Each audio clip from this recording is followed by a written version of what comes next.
A majestic white dragon appears. Someone questions seeing a dragon. The person realizes they died and questions if the dragon is real. Their final memory is of volcano hot chicken pineapple pizza, a last cherished slice of pizza. A brown-haired person recalls how delicious the pizza was. Suddenly, the person starts choking. They collapse, a golden object nearby.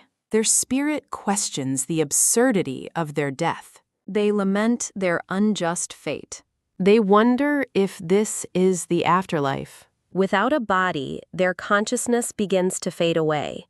The radiant dragon sleeps peacefully. A blonde-haired person awakens with a start. A feather drifts onto their hand. They realize they've come back to life. Small white wings have sprouted from their back. Why do I have wings? The great dragon asks for a favor. The voice seems strangely familiar. The dragon's wing touches their chest. The dragon anoints them as the last guardian, tasked with a great mission. Its final task done, the dragon's spirit finds rest. The blonde-haired person reacts with complete shock.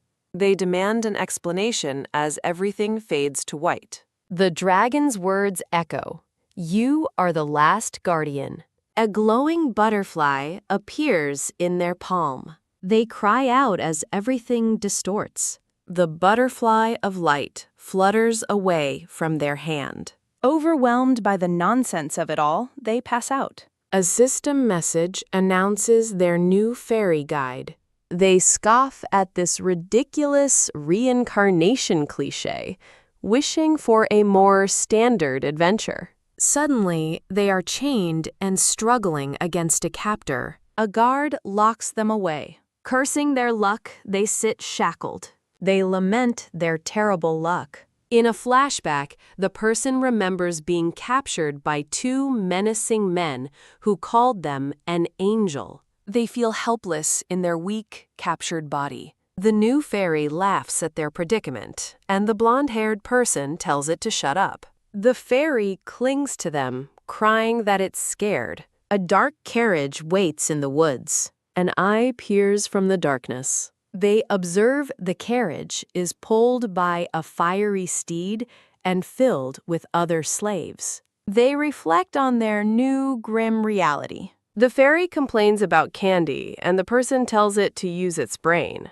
The blonde-haired person berates their useless fairy guide for being no help at all. They realize the only thing they know is the name of the continent. Their eyes gleam with resolve. The fairy explains they are on the navy continent of Selaplion, much to their surprise. The fairy proudly proclaims its omniscience. The blonde-haired person is completely unimpressed.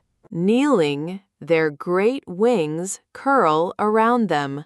They ask their fairy about special abilities. They imagine a bizarre three-headed laser power. The fairy flatly denies any such abilities. It suggests checking their status via an interface. A flash of blue light surrounds them. Their eyes widen at the digital display. Their name is Gyum Seonju, LV1. Seonju realizes their stats are ridiculously weak. Their height has also shrunk dramatically overnight. They wonder about any other strange changes. The interface reveals their gender is now none. A sudden, horrified realization dawns on them. A new adventure begins for the winged guardian. Seonju objects to having their gender discarded. They suddenly notice something else on the screen. A skill tab displays 4 mysterious abilities. They are shocked by the lack of descriptions. The system only offers a vague, poetic line. Frustrated, Seonju demands useful skill details. The fairy suggests a skill might be useful. They realize their wings might work while bound.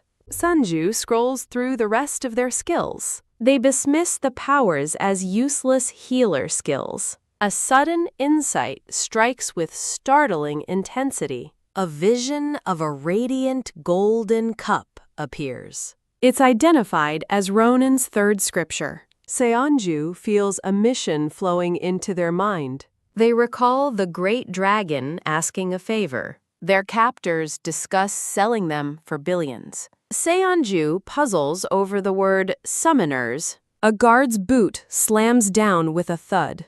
The guard grabs them, dreaming of a payday. The two captors argue over who gets the prize. Seonju desperately begs the useless fairy for help. The fairy proudly clarifies the local currency. Exhausted, Seonju slumps in their captor's grip. The man taunts them about their monetary worth. The hooded man grabs their arm menacingly. He roughly yanks on their shirt. He sneers that they don't understand their situation. Revealing a tattoo he identifies as a Clint Hunter. He throws them, promising the same fate as other slaves. He raises a hand to strike them down. A bald man intervenes, calling them a valuable asset. Psk. Sunju flinches, relieved they weren't hit. The hunter leaves, promising to return later. The bald man inspects his new prize carefully. Seonju thinks it's a shame to be sold as a slave. The bald man promises to sell them for the highest price. With a smirk, Senju rejects his supposed kindness. Their shackled hands clench tightly in their lap.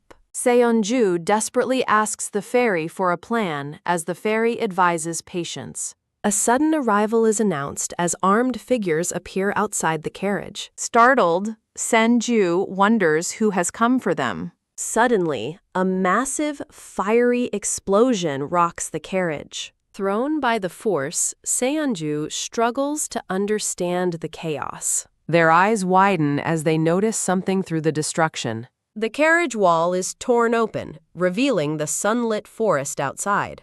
The enraged captor looks out, screaming for his missing security. He demands his men stop Seonju, who stands defiantly outside. Splattered with blood, Seonju recoils in shock and pain. A heavy boot crushes one of the Clint hunters to the ground. A red-haired woman with a crossbow warns against messing with her group. A red-haired man with glowing eyes questions Clint's audacity. He draws his sword, a smirk on his face as he prepares to attack. Seonju watches the ensuing violence, terrified and helpless. They watch in horror as someone is brutally cut down before their eyes. Amidst the chaos, a system notification announces a new skill activation. Seonju is stunned by their rescuers' casual display of lethal power. A system message declares their red-haired savior is being blessed by the heavens. The red-haired woman calls out to Jakey, beckoning them forward. An armored man retrieves a key, wondering if it's the item for their deal. The red-haired woman dismisses the original item, urging him to see their new prize. Seonju grimaces, offended at being called an item. The woman shoves the armored man aside, telling him to look. Annoyed, the armored man calls the diversion a waste of time. But upon seeing Seonju, he admits his companion, Ruji, was right. A third person arrives, demanding to know what they are doing. A man named Cropus arrives with his men, drawn by the commotion. Cropus's eyes widen in utter shock at the sight before him. Staring at Senju, he gasps, "An angel?" Cropus rushes forward, taking Seonju's hands and apologizing for his lateness. He showers Seonju with affection, as a system message confirms his advances. Ruji laughs and breaks the tension, dragging the captured slavers away. Finally free of their shackles, Seonju sighs in relief. The armored man drapes a cloak over them, asking about their real wings. Seonju realizes they can retract their wings, and they begin to fade. The group watches in amazement as the wings disappear completely. Unaware of their own appearance, Seonju's cluelessness shocks the rescuers.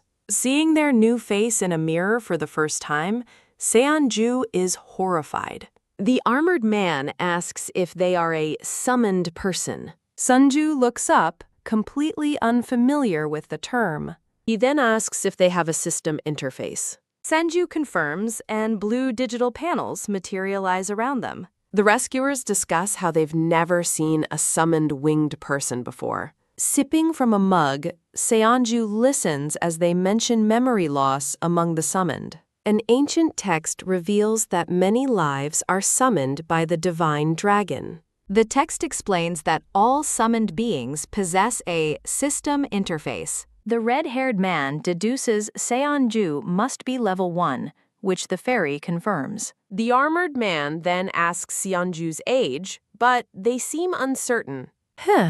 Seonju happily considers their new, younger appearance. When asked how long they've been here, Senju hesitantly answers, "Today?"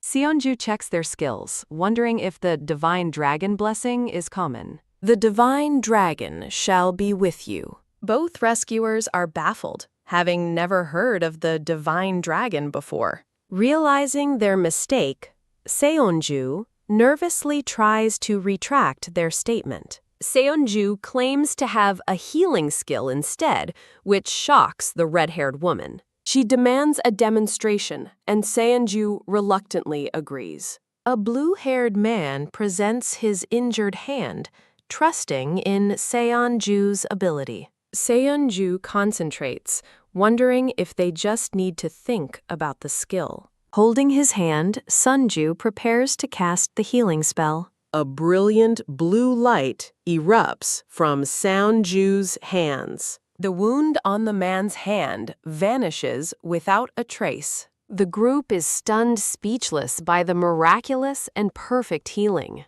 Seonju is shocked by their reaction, asking if healers don't exist here. The armored man explains that such a perfect cure is an impossible ability. Seonju proudly declares it a divine power as the fairy looks on. The fairy proudly notes that its captain is unlike any other summoned. Chosen by the divine dragon, the armored man insists Senju must join them. Ruji suggests the Summoners Guild, but the armored man rebukes her for being hasty. Ruji teases her captain about considering it, calling out his terrible lie. Ruji encourages them to consider their large guild as a good opportunity. She mentions their healing will be useful in an upcoming demon raid. Sanju questions the meaning of demon as Ruji shows interest. The armored man tells Ruji to stop forcing the issue if it isn't their path. Realizing they haven't been properly introduced, he asks for Seonju's name. In the warm light of the sunset, Seonju states their name. He smiles warmly, acknowledging the name Seonju. He suddenly orders everyone to prepare to leave immediately. With a sharp sound, he draws his sword. His expression is grim as he looks ahead into the forest. He commands all units to pack their things and retreat at once. Seonju watches the flurry of activity, their expression resolute. As they travel by carriage, Ruji explains that demons have unique, troublesome abilities. Seonju finds the description vague and muses on being the first of their kind. Ruji compares the functions of a guild to detectives from Earth. Seonju asks if all summoned beings are from Earth. Ruji confirms many are. Overwhelmed by their lack of information, Sunju worries about just surviving. Seonju shakes their head, feeling stressed by the situation. Ruji tries to reassure a worried Seonju, telling them not to worry. She explains that guilds vary, and some even specialize in gathering intelligence. She promises that staying with them will help Senju adapt quickly. Ruji brightly reveals that she's a summoned person too. The armored man advises getting an ID, suggesting Ruji accompany them. As Seonju tries to thank them, a loud growl from their stomach interrupts. Ruji erupts in laughter as Seonju, embarrassed, pleads for her to stop. Their carriage arrives at the city of Shuros in Sulliplihen. A peaceful day unfolds in the city streets. Ruji and a full Seonju walk through the city. Sunju's food memory sparks a surprising question. A young boy's call suddenly interrupts them. Seonju laments their youthful appearance. They wonder if there's a purpose to this change. Sanju ponders the divine dragon's mysterious plan. Their hands remain firmly clasped together. Bak.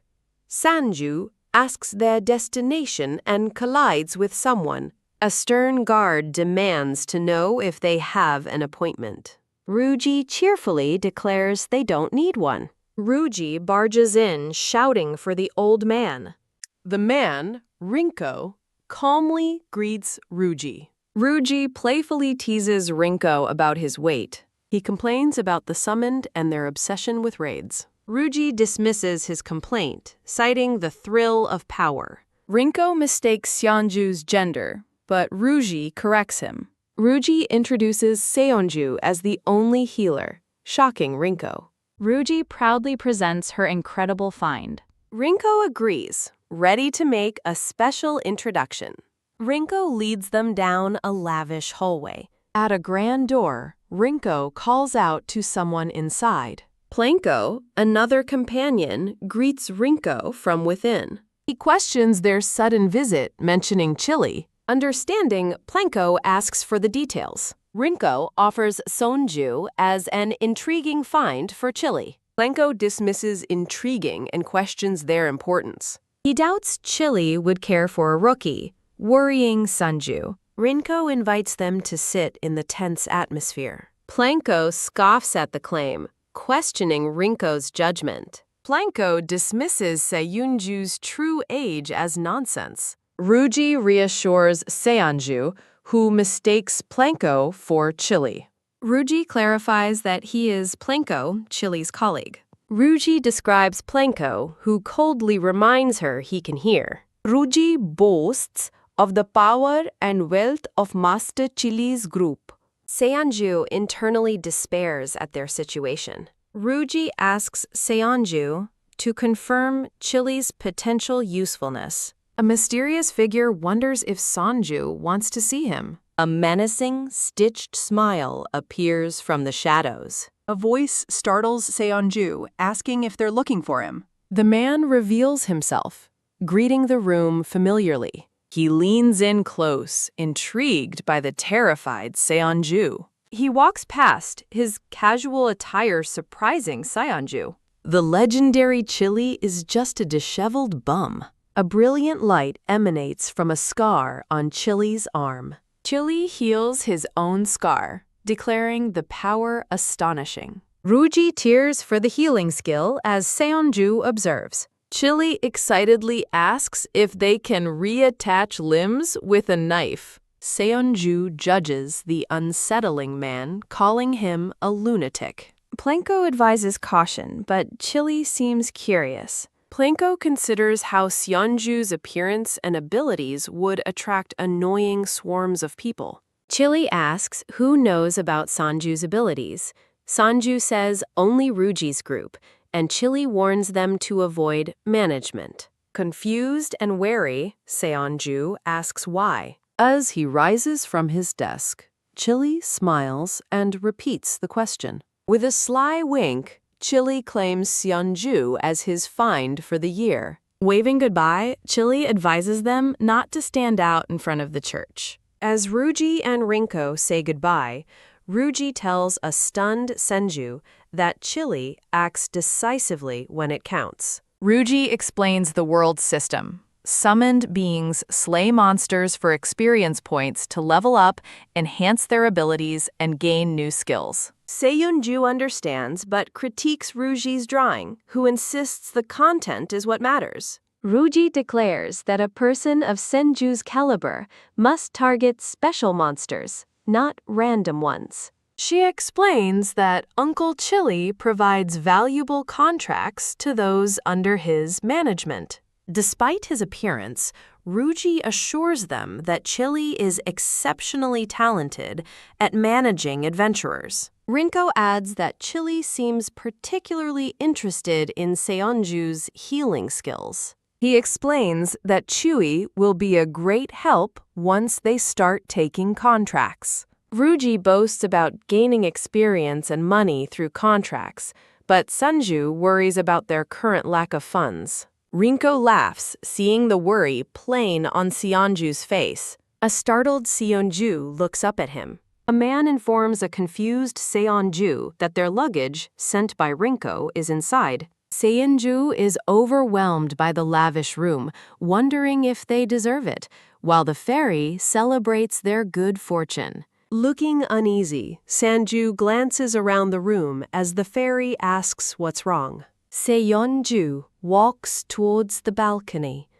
their thoughts turning to the stars. On the balcony, Seonju marvels at the beautiful night sky. A narrator recounts the myth of angels creating constellations, dismissing it as fiction. Sprouting their wings, Seonju wishes the narrator hadn't been so dismissive, as the fairy agrees they are beautiful. Fresh from a wash, Seonju reads a book and questions if levels truly define one's combat value. The fairy explains that in this world, even non-combat achievements like cooking or gaining knowledge can cause a level up. It adds that stats gained this way can grant power far beyond one's level. Seonju reflects on their healing ability, realizing it must be a rare, hidden skill. Picking up a book, Sanju notes the author, Jang Han-soo, is Korean. They recall being told that beings from countless dimensions gather in this world. Sanju realizes the system interface is just like an RPG and wonders if the ancient dragon created it. An image reveals the ancient dragon is just a gamer in a hoodie. Seonju sighs, figuring Chili wouldn't reveal anything even if they asked. Deciding it's impossible, Seonju gives up and flops into bed to sleep. As a new day dawns, Seonju's eyes snap wide open. Seonju sits up in bed, suddenly awake and startled. Confused, Seonju spots a large, strange bird peering through the window. They stare back at the peculiar bird, unsure what to make of it. Wah! The bird lets out a loud, strange cry. It smacks its beak against the glass, startling Seonju, who begs it to wait. The bird shoves a piece of paper through the window, sticking it to Seonju's face. Seonju groans at the primitive communication method while reading the mission, exterminate the monster rats. Meeting with Rinko, Seonju explains their past job experience in deliveries and food service. Rinko ponders this for a moment before asking why they want such work. He pulls out a file for a delivery job transporting royal hostages, shocking Seonju. Seonju demands a normal job, but Rinko scolds them, saying a summoned being should aim higher. Rinko offers them their first job, suggesting their restaurant experience makes them perfect for handling rats. Seonju stares in horror at a photo of a monstrous rat with glowing red eyes. Despite their fear, Seonju accepts, knowing hunting is the fastest way to level up.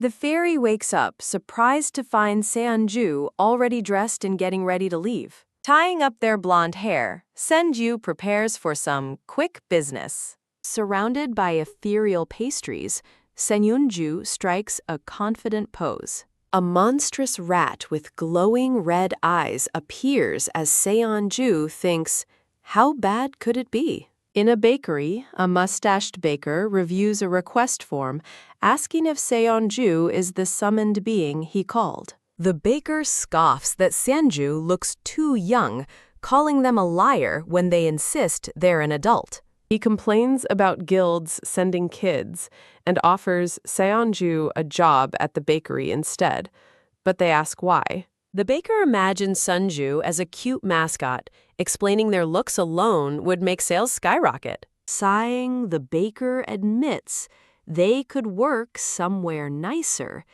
but insists they deal with the rats first. He points to a basement door, explaining the monster rat problem and telling them to just handle it. Seonju looks back at him, confused, and asking what he means. With hands in their pockets, Sanju stands silently for a moment.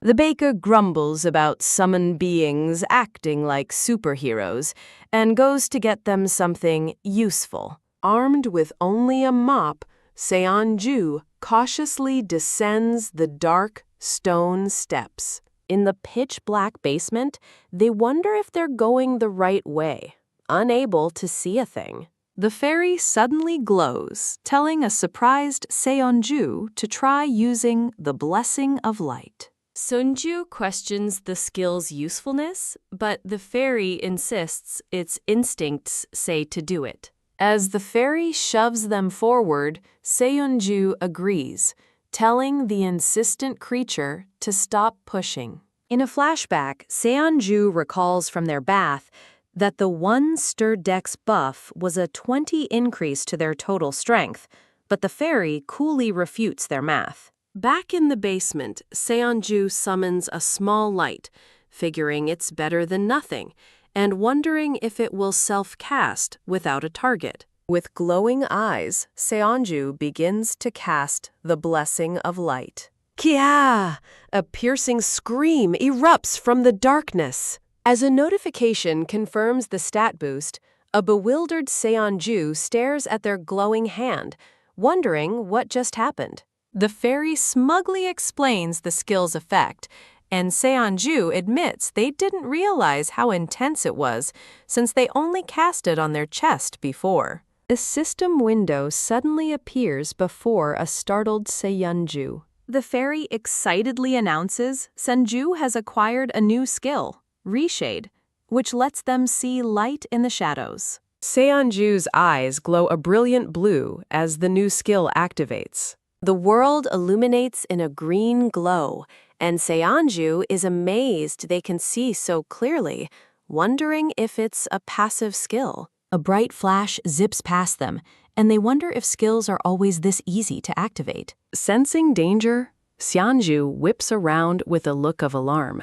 They stumble back, letting out a startled cry. A massive monster rat has caught their mop in its jaws, and Seonju panics at its enormous size. They quickly pull their leg back to dodge an attack. Eek! They land a swift kick on the creature. The rat is sent flying as a system notification announces they've acquired Battle Sense Level 1. Collapsed on the floor, a terrified Seonju pants that the encounter was far too close. Staring at the unconscious rat, they realize they nearly died. They watch the creature warily, worrying that they're finished if it gets back up. The fairy floats over, commenting that Seonju is stronger than it thought. Help, don't just watch, Seonju yells, angrily squishing the fairy who protests that now isn't the time. Seonju looks up in horror to see dozens of red eyes glowing in the darkness, realizing there are more rats. They brace themselves as the swarm of shadowy monsters lunges forward. Just as a rat leaps, a notification declares the blessing of light has ended, and Seonju cries out at the terrible timing. Overwhelmed and panicked, Seonju doesn't know what to do. In a last-ditch effort, they unleash the blessing of light once more. Upstairs, a loud shriek echoes through the bakery, startling a customer. When the customer asks about the noise, the baker sweats profusely, claiming it's just someone cleaning the storage room. He turns away, panicking internally about what kind of cleaning could possibly be that loud. Down below, an exhausted Seonju pants heavily, leaning on their mop. Standing over a pile of defeated rats, they breathe a sigh of relief, knowing they made it through. Realizing the rats were simply afraid of light, Seonju laments that they could have avoided the entire fight. Well, that's one way to learn pest control. Two local villagers spot the blonde-haired youth arriving. "Hey, look over there," one villager says, as a group gathers to stare, wondering if a kid showed up. The blue companion asks Seonju if he plans to say anything, but he thinks it's too annoying to deal with everyone individually. "Hey, kid," a smiling woman with purple hair approaches, asking if he's there to fish too. With a wary look, Seonju asks what if he is. Perhaps summoned, she muses, guessing he came to catch rhino carps. If that's the case, she advises, it would be best if you just go back. A man with a red bandana confirms that a lot of hunters have gathered there. A villager laments that the carps are too agile and strong, saying they couldn't catch any, and most hunters will bail within days. Sanju listens with a serious expression, pondering the challenge. The purple-haired woman scoffs at his cheap fishing rod, but he retorts that true artisans don't rely on their tools. A system window then reveals his rod's durability is rock bottom. The woman waves dismissively as a disgruntled Seonju walks away. By the shimmering water, Senju contemplates his situation alongside his blue companion. His companion suggests waiting for the rhino carps to come out in the evening, and Sunju agrees. "Senju, please wake up!" The blue companion shouts, trying to wake him. The tiny creature rests on his face while he dozes peacefully under the moonlight. "Ah, wah!" A loud cry echoes as a white blur streaks across the sky. "Hey, hey!" Seonju sits up abruptly, complaining about his companion sticking to his face. He looks around, realizing with annoyance that the other hunters have already departed. He wonders where they all went so quickly, and his companion explains they headed towards the center of the lake. "But listen," he says with a worried smile, realizing he doesn't have a boat and has no way to get to the center. His companion cheerfully suggests he use his wings and fish while flying, but Seonju is unamused by the idea. "No, that's not it," the companion clarifies, that spreading his wings will lighten his body enough to walk on the lake's surface, leaving Seonju to ask, "Really?" His companion urges him to try, so Seonju agrees, warning that he'd better be ready if he sinks. He carefully places his sandals on a rock at the water's edge. With a flutter, magnificent white angel wings unfurl from Sonju's back. He cautiously dips his toe into the rippling water, nervously wondering if he's really not going to fall. Don't worry, his companion says, because you are an angel. "Ooh, this is amazing!"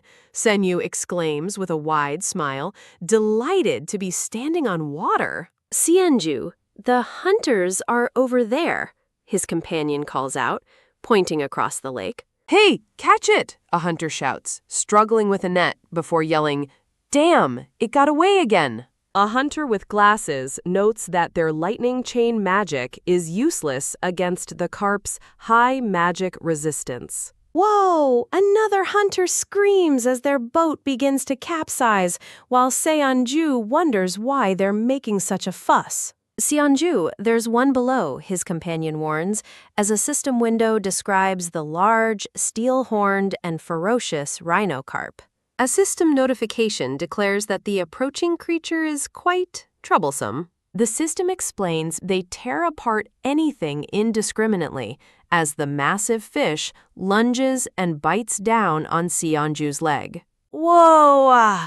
He screams as he's violently pulled into the water. His companion warns that if he gets further away, the fishing rod won't be able to reach. The companion suggests getting closer to cast, but Seonju furiously retorts that his leg was almost bitten off, asking if it wants him to die. But if you delay like this, his companion warns, more will show up, as a school of shadowy fish appears in the depths. Seonju? The companion asks, sensing his sudden change in mood. This isn't going to work, Seonju says with a confident smile, then declares, I give up.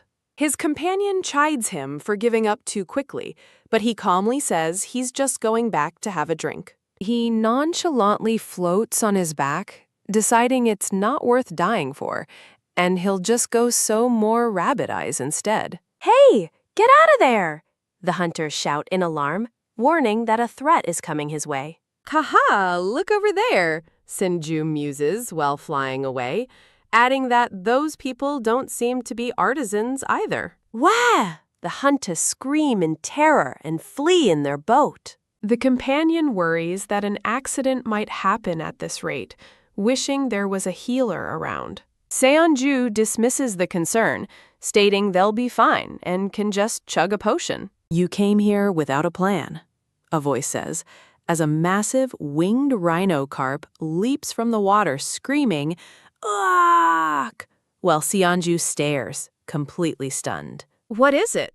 A man shouts in a rocking boat as another hunter plunges into the water, screaming, Help me! From another boat, a man in a red bandana orders the fallen hunter out of the water, while another panics that their own boat has capsized. The man in the red bandana furiously orders his crew to pull the guy out of the water. Seonju hovers in the air, realizing with concern that the rhino carps are responsible for the chaos. As the chaos unfolds, he notes that the carps are gathering again.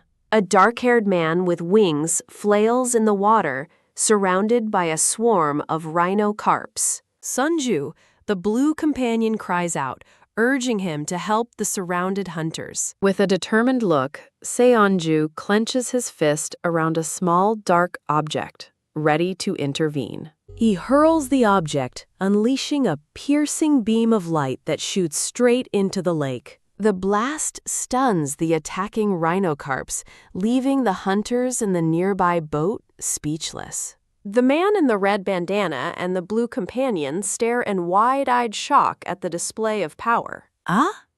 Seonju looks down, surprised by his own sudden action.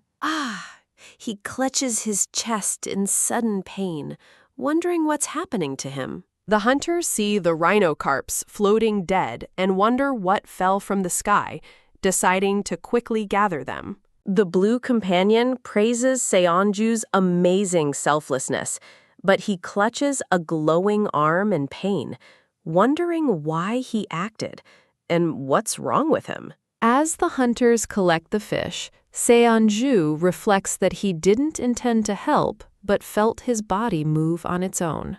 Suddenly, a massive wave surges toward the unsuspecting hunters. Again? What?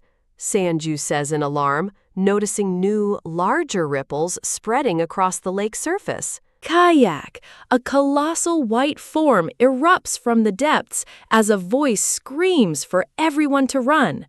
Uwak! His companion cries out that it's dangerous as Seonju stares in disbelief, muttering, "Good heavens." A massive red, fleshy tail emerges from the churning water, and Seonju flies back in shock. A muscular, red-skinned figure with massive horns rises from the lake, identified as a great devil. Seonju stares in horror, wondering why a great devil would appear in a place like this. The devil smirks, finding his awakening refreshing. A system window confirms the great devil, and Seonju questions how something like this could emerge here. The devil glances over his shoulder, his red eyes locking onto Sunju. The great devil thanks the one who awakened him, calling him brother, but Sunju is completely bewildered. Seonju denies doing anything, but the devil explains it was his divine power that jolted him from his sleep. The devil laughs, recalling how he was peacefully asleep in a nightcap before being abruptly awoken. The companion suggests running as the devil stretches, remarking on the weather.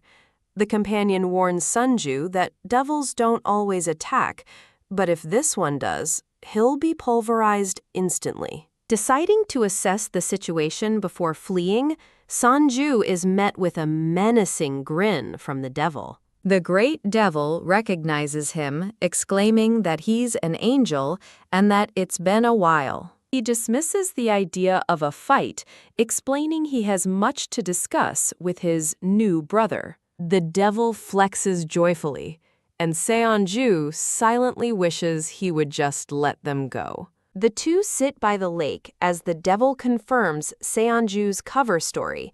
He was looking for a friend, got lost, and fell asleep. Seonju explains it's easy to get lost on the big Seijinian lake, a name the devil doesn't recognize. His companion explains that Seijinyan is the ancient name for the lake, meaning the devil has been asleep for a very long time. Seonju asks just how long. The companion estimates it's been at least 5,000 years, leaving Seonju stunned. The devil asks for Senju's name, wishing to remember his benefactor. He states his name is Gum Sunju. The devil remarks that his name is rather shabby for someone so beautiful, and Sonju mutters that his grandpa gave it to him. The devil thoughtfully notes that Seonju's face reminds him of someone. He trails off, saying he's thinking of a woman he misses again. He apologizes for getting lost in thought as Seonju floats awkwardly nearby. The devil then introduces himself with a grand, complicated name: Tricle Pel Lost Stenia Tennis Felician. Seonju is baffled, thinking the name sounds completely made up, and questioning if the man is really a great devil. Uwak! The devil laughs at the fleeing humans, then muses that he doesn't even remember why he fell asleep there. He somberly tells Seonju his friend is likely dead after so much time, but Seonju insists that his kind doesn't disappear so easily. Realizing the devil's friend must also be a great devil, Sanju tells him to try searching properly. A grin spreads across the devil's face as he gets an idea, asking Seonju to help him find his famous friend. Seonju learns of a being named Shakrush, questioning their friend's power. With great white wings, Seonju descends toward a muscular, red-skinned devil below. They wonder about the devil's incredible strength. The red-skinned devil, Shikrush, flashes a confident, toothy grin. A hand clenches a wooden bow, preparing for battle. A battered but determined Ruji draws the bow, claiming she's slightly stronger. An expedition force of adventurers gathers in a large courtyard for a briefing. Standing in the crowd, Ruji listens as the mission is announced: the subjugation of Shakrush. The blue-haired man reassures a younger companion that the target is only a lesser devil. Another adventurer scoffs, confident their veterans can easily handle it. A narrator reflects on their initial confidence, which now seems foolish. A mission plan shows the devil crossed out as they resolve to get it done quickly. In a desolate, fiery landscape, a monstrous clawed hand emerges from the ground. The expedition's wagons arrive, silhouetted against the hellish terrain. Ruji looks on in alarm, tightening the straps of her gear. This is definitely not a lesser devil. A horrifying skeletal demon with glowing eyes materializes from the flames. The realization dawns upon them: it's a great devil, and they are facing a disaster. Amid the carnage, a lone voice asks if everyone is okay. A scarred veteran screams that all hope is lost, and they have to retreat. He orders everyone to run, leaving the bodies behind, which horrifies Ruji. With determined, glowing eyes, Ruji insists they can't abandon the injured. A hand grabs her arm, telling her to stop talking and move. A hooded adventurer startles her, trying to force her to flee. He scolds her, insisting she doesn't grasp the severity of their situation. Ruji argues back, declaring she's a veteran who has defeated mid-level devils before. The hooded man reveals his burnt face, explaining this is a new level of hell and simply surviving a high-level devil is a miracle. He pleads with a distraught Ruji to discard her pity and escape. The two face off, their argument lost in the roar of the fiery battlefield. Gah! Another adventurer is violently struck down. Ruji watches, crying out in shock and horror. She spots the blue-haired man, Cropus, trapped under rubble and screams his name. As the devil looms, Cropus ignores Ruji's frantic questions, instead asking why she hasn't evacuated yet. He yells for her to run, but Ruji cries that she can't, revealing her leg is trapped. Surrounded by fire, Cropus promises that he'll follow her soon. With the devil towering over him, Cropus urges her one last time to run away first. He casts a final, determined look back at her. An arrow is knocked on a bow, ready to be fired. No! Ruji cries, drawing the bow with tearful resolve. She forms a plan, create an opening. She has to create a diversion so Cropus can hide. Ruji takes aim, targeting the great devil's glowing eye. She waits for the perfect moment, needing it to get just a little closer. Holding her breath, she strains to keep her aim steady, waiting for her chance. Ag! Another man screams as he's grabbed from behind. The overconfident adventurer from the briefing now flees in pure terror, yelling for everyone to get out of his way. In his blind panic, he runs toward Ruji, who is still holding her aim. He runs directly in front of her, completely blocking her line of fire. Startled, Ruji's fingers slip, accidentally releasing the arrow. The arrow flies wild, missing the devil's head by inches. A red-haired young man with scratches on his face stares in wide-eyed shock. A dark-haired man with a bruised cheek gasps. Ah! A powerful fist clenches against a backdrop of fiery destruction. Amidst the cracked, glowing earth, survivors look around in terror. Two men huddle together, their faces etched with fear. A horned, skeletal creature rises from a pillar of fire. The scene transitions to the muscular neck of the great devil. Bright white angel wings suddenly unfurl. The blonde-haired Seonju flies with determination, urged to go faster. With a soft thud, he lands amidst falling feathers. The great devil Trickle soars through a lightning-filled forest, carrying Seonju. He clenches his fist, declaring this is his maximum speed. Seonju and his companion sense an ominous energy drawing near. Trickle announces they can pinpoint the location, recognizing the scent of someone named Shikrush. As Trickle notes that his friend's energy has weakened, Seonju looks back in disbelief. They arrive at a vast, smoldering canyon, the remnants of a great plain. Trickle looks down at the destruction, wondering if this is what's left after it all burned. With Seonju on his shoulder, Trickle sadly observes that his friend seems to have lost his reason and is in no state for a reunion. From above, the blue companion spots the hunters caught in the fiery chaos below. A massive, featureless monster looms over the tiny hunters, as a narrator confirms that Ruji is there. Seonju wonders if there are survivors only because the creature is weakened, as Trickle suggested. A shadowy figure screams in agony, as an explanation reveals that fear and admiration can substitute for worship.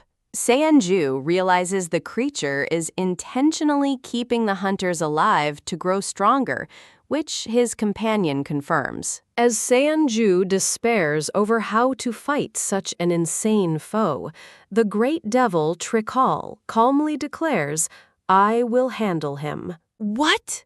Seonju shouts, stunned that Trickle would kill the very friend he was searching for, but the devil grimly states it cannot be helped. The reason is revealed. Their kind, the Akshay, simply rampage uncontrollably once they lose their minds. Trickle leaps toward the battle, explaining that an Akshay without reason is no longer an Akshay, but a monster. He lands with grim resolve, knowing there's no choice but to kill him. Seonju's companion asks with confusion, Akshay? What is that? Treacle suddenly grabs Sunju and pulls him back. The companion frantically warns Seonju to prepare for the enormous aftermath of a great devil's power and to spread his wings properly. Wah! The force of the impending clash blasts Seonju's wings wide open as he screams. Floating serenely among his own feathers, Seonju's blue eyes are calm. He hears a familiar voice call his name and recognizes it as Ruji's. As a fiery monster is shown, Seonju remembers his purpose. He came to save Ruji. The hunters run for their lives from a terrifying, dragon-like beast engulfed in flames. A system window questions if Trickle defeated Chikrush, then announces that a Holy Power Barrier Level 1 has been created. With his golden wings spread, Sunju realizes he's gained a new barrier skill and used it to save people. Ruji, the red-haired man, grabs his hand, crying out his name and desperately asking if he's okay. He pulls Seonju into a tight embrace, leaving the blonde angel looking utterly bewildered. Later that night at a campsite, Ruji looks on with relief, murmuring that he's fine. Pots boil over a crackling campfire under a starry sky. Ruji shakes Seonju, frantically demanding to know what happened and why he came to such a dangerous place.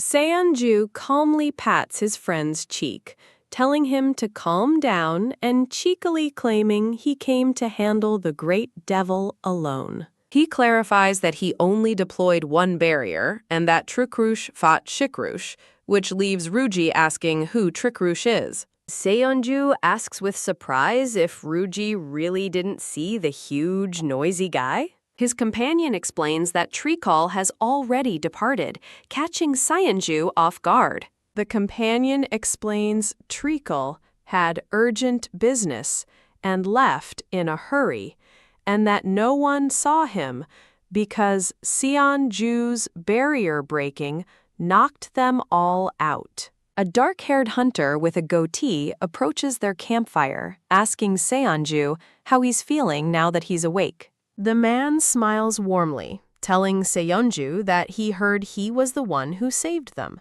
A mission file designates the expedition leader's code name, Plan D. Sanju introduces themselves to Ruji, explaining their name is Plan D. Plan D expresses his gratitude, admitting he was just about to collect Chikrush's corpse. Sitting by the fire, Seonju suddenly flinches. Seonju quickly reassures everyone that they're perfectly fine. Suddenly, their face distorts with overwhelming nausea. As Seonju vomits violently, a worried Ruji asks if they're okay. Plan D murmurs in concern, and a tiny Ruji wonders why he'd say that now. The fairy explains the sudden stat increase caused motion sickness and tells a queasy Seonju to check their status window. Looking at their stats, Seonju is stunned to see their holy power has quadrupled to 51. The fairy proudly announces that receiving worship has boosted their divinity by 40 points. As grateful survivors look on, the fairy explains their fear has turned to hope in Seonju. The fairy notes that higher holy power strengthens divine skills, hoping Seonju raises it on their own next time, but they resolve to do so anyway. Plan D approaches, suggesting Seonju should get more rest. Sanju enthusiastically insists on going with him, and he reluctantly agrees. Their boots tread across the desolate ground. With the wind whipping through their hair, Senju arrives as Plan D announces they're here. He gestures toward the smoldering battlefield, presenting the remains of Shakrush. The massive burning skeleton of the great devil lies shattered on the ground. A menacing aura lingers over the devil's final resting place. Seonju is horrified, realizing the story of the devil's head being crushed by bare hands was true. Pop! A hand comically crushes a piece of fruit. Plan D suggests looting the valuable corpse, and Seonju's eyes light up at the mention of money. Sprouting brilliant white wings, Seonju eagerly begins their search for treasure. Seonju flies down into the crater to inspect the skeletal remains. Hovering over the bones, they notice something unusual. A faint glimmer of light emanates from within the devil's ribcage. Seonju excitedly holds up a massive red orb, asking Plan D if it's a jewel. Plan D identifies the orb as a great devil's magi pocket. An explanation reveals it's a mana lump typically found inside a devil's heart. It forms only when a powerful devil meets its end. A man with a mechanical eye patch dismisses the find, explaining that a devil's magi pocket is useless and dissipates quickly. Heartbroken, Seonju confirms with a disappointed Plan D that their treasure is worthless. Gazing at the beautiful but useless orb, Seonju can't bring themselves to discard it. Suddenly, cracks begin to spread across the orb's surface. As the light inside intensifies, Seonju realizes the magi pocket is cracking. The orb shatters, releasing its stored energy in a blinding flash. System windows announce that a massive amount of magi has been absorbed and is being converted into holy power. As the excess energy is converted into experience points, the shocked onlookers wonder what just happened.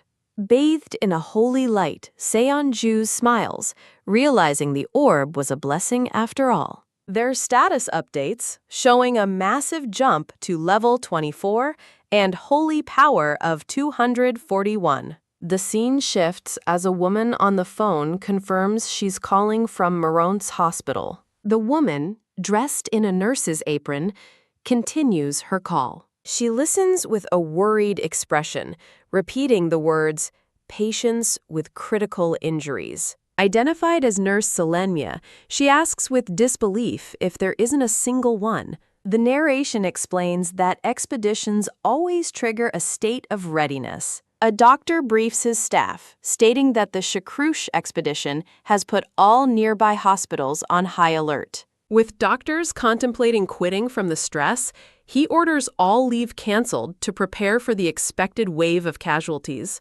Despite the hospital's general lack of enthusiasm for such events, a voice snaps someone back to attention. A gloved hand gently takes Nurse Solana C's, as she thinks that this lack of casualties is strange. As an enraged Ruji watches, Cropus compliments a flustered girl's hidden beauty.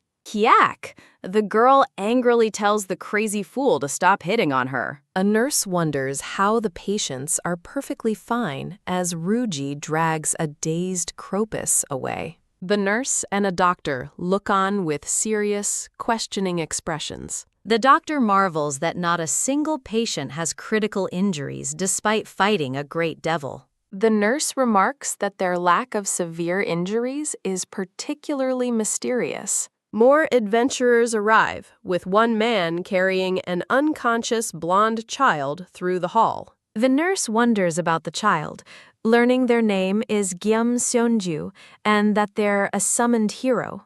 Seonju rests peacefully in the man's arms, unaware of the commotion. The doctor assigns her to find out what happened, much to her surprise. In the hospital room, Ruji watches over the sleeping Seonju. Ruji explains that Senju is a healer, surprising the nurse. He somberly reflects that without Sunju's healing, they never would have made it back. A flashback reveals a grievously wounded man as the narrator calls the expedition the absolute worst. He remembers the grim scene where some had already accepted they wouldn't survive. The injured are cared for, looking on with surprised gratitude.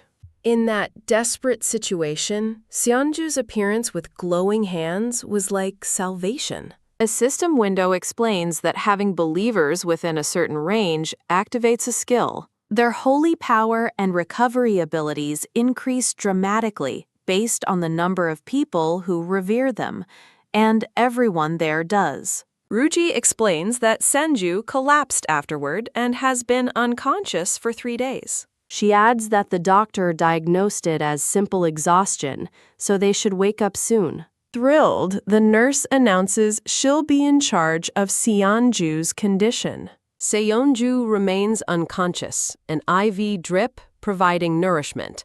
Day by day, looking after Seonju became Solemnia's greatest joy. She opens the curtains, letting in the morning light. Turning back, she smiles warmly at the sleeping Seonju. Their blonde hair shimmers in the gentle sunlight. Just watching them sleep, Solemnia felt as if her soul was being purified.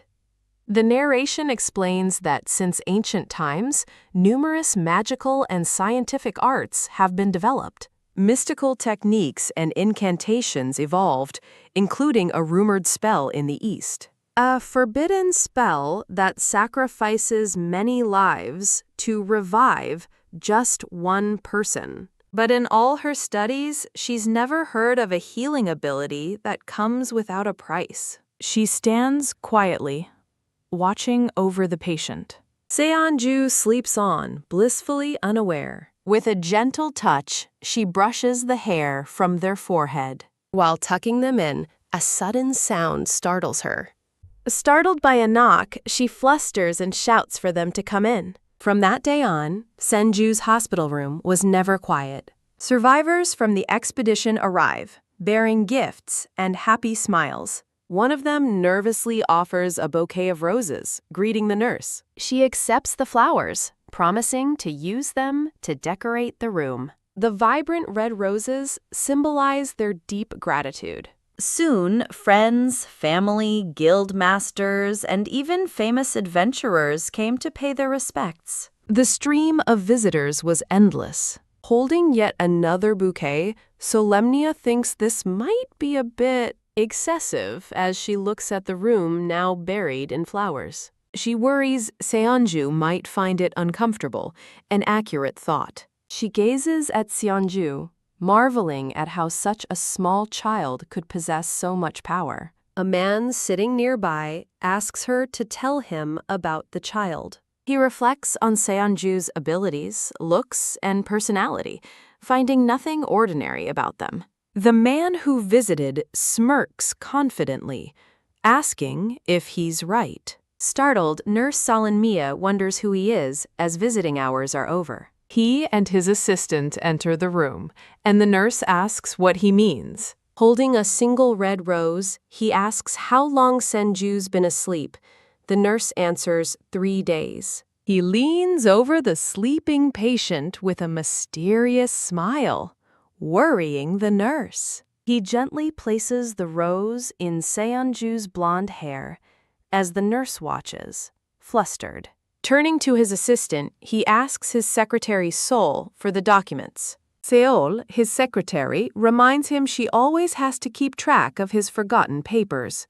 He takes the envelope from her with a knowing smile. The documents suggest that while Senju is a supporter, he seems more suited for combat. He says he only came for a quick visit, as Seonju stirs in their sleep.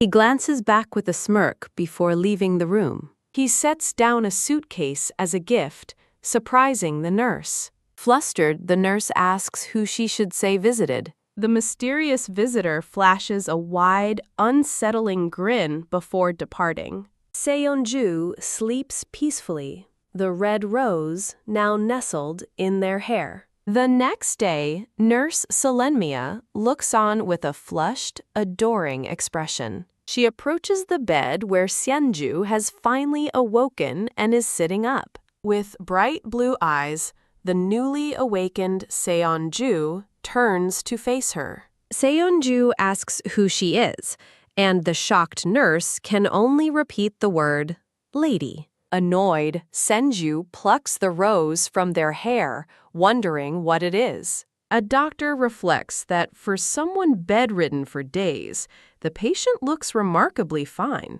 Dr. Hooklim of Maron's hospital sits ready for a consultation. She asks Seonju if they feel any discomfort, as Solemnia watches on. Seonju bluntly complains that the hospital food is bad and demands gukbap. Solemnia is aghast, thinking the angelic patient is a total train wreck now that they're awake. She nervously tries to get Dr. Hooklim's attention, but the doctor seems unimpressed. Solemnia quickly grabs Seonju, hoping to calm them down before the doctor gets angry. Dr. Hooklim sternly declares that she will be the one to make the decisions. Reading the chart, she states Sanju is a 26-year-old male and then asks if he has a girlfriend, stunning him. Seonju grins smugly, asking if they should get tissues ready for the tears she's about to cry. Dr. Hooklim leans in with a clever smile, finding the response amusing. Instead of tissues, she slyly offers a bottle of wine. Panicked, Solemnia shouts out for the professor to stop.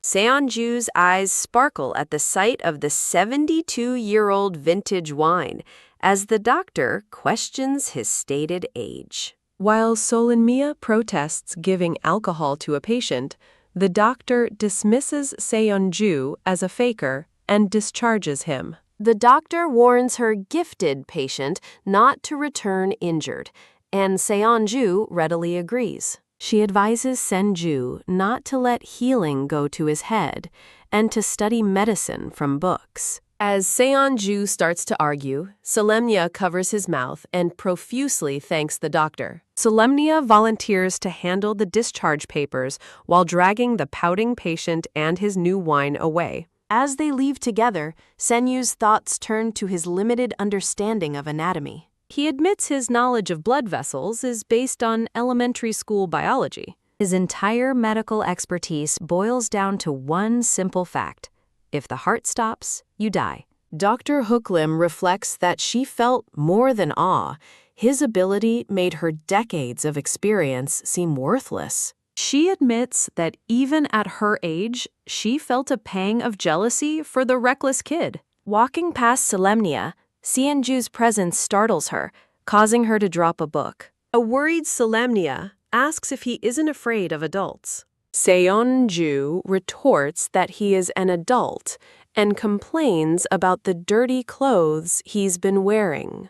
Solemnia remembers the get-well gifts, and Seonju is shocked to learn there were clothes. She explains that while the suitcase is dirty, the clothes inside are perfectly fine.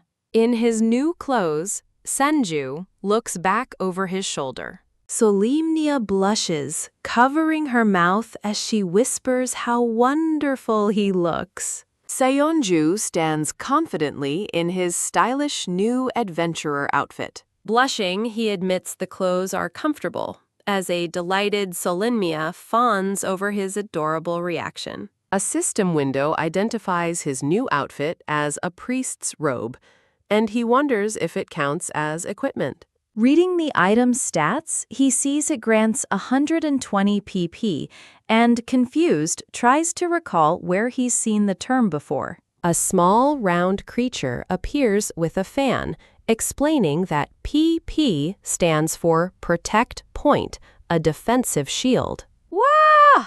He recoils as a hand is suddenly blocked by a glowing blue shield surrounding him. He scolds the creature for startling him, asking where it's been, but then softly admits he was just glad to see it. The small white creature floats down, asking who gave Sunju the impressive new gear. He explains it was left by someone named Chili, just as Solemnia enters the room with more gift boxes. The scene flashes back to the mysterious dark-haired man and his silver-haired secretary, Seol. With a new, tiny, blue-winged creature perched on his shoulder, Seon-ju wonders aloud if they want him to visit. He decides he might as well drop by since his place is nearby, revealing a vast, magnificent city. His optimistic mood shatters as he sits in an office, shockingly asking what happened to his house. A man with a monocle nervously urges him to stay calm as Seon-ju's fist clenches tightly. In a memory, light streams from under a locked door as a voice rails against a ridiculous rule. Slamming his fist on the table, Seon-ju listens angrily as the official explains the requirement for advance documentation. The official presents the contract, pointing out that the clause is clearly stated. Struck with disbelief, a tiny angelic version of Seon-ju collapses in shock. The official declares there's nothing he can do, leaving Seon-ju staring in horrified disbelief. With a final apology, the scene transitions to introduce the city of Shirley Plyhen. The narration identifies this as the city of summoners, filled with people using glowing interfaces. Some summoners blend into the city, pursuing quiet, stable lives, while others choose to leave the city walls behind. They set out as adventurers to explore the vast unknown. Seon-ju walks alone through the bustling city streets. He clutches his bottle of wine with a look of despair, thinking, "No." He screams in anguish that he doesn't want to be homeless as the narrator concludes adventure may be his only path. The story pauses for a moment between scenes. A large, bearded man laughs heartily, asking Seon-ju if he's ended up with nowhere to go. Seon-ju sits dejectedly on a lavish sofa, admitting he didn't see this coming. The man tells him not to worry, reassuring him that they have plenty of rooms available. As he pours tea, the man asks Seon-ju's plans. Seon-ju replies he'll go anywhere that pays well. The man explains that powerful summoners hunt massive creatures, not small fry, which makes Sejin-woo realize his mistake. That kind of hunting, he clarifies, is for a select few. For newcomers like him, dungeons are the preferred choice. Seon-ju quietly contemplates the word dungeons, a mysterious, unknown space whispered about in rumors. Dungeons are spoken of in guidebooks. The view pans over a colossal dungeon entrance carved into the side of a jungle cliff. Deep within, a lush and vibrant forest thrives under an open sky. These places are said to hold unimaginable treasures and countless rare creatures. As a giant serpent rears up, the narration calls dungeons the finest hunting ground for summoners seeking strength. Inside, a party of adventurers battles monsters in the dark. Seon-ju voices his concern about going alone, but the bearded man tells him not to worry. The man explains that summoners can imbue items with special powers, and Seon-ju might even find valuable treasure. He then points out that the very clothes Seon-ju is wearing are one of those special items. Surprised, Seon-ju looks down at his outfit as the man asks if he was unaware. A flashback shows Solemnia presenting the suitcase from Chile as the man observes that Seon-ju has caught someone's attention. Seon-ju clenches his fist with resolve, deciding he should go and thank him properly. The man asks if Chile gave him a request, but Seon-ju explains he was just told to stop by sometime. The man suggests this is a chance to get closer. Seon-ju quietly agrees. His true goal is revealed, to find the third scripture of Ronin. In a vision with a celestial dragon, Senju vows to recover the scripture for his god. He falls silent, lost in thought.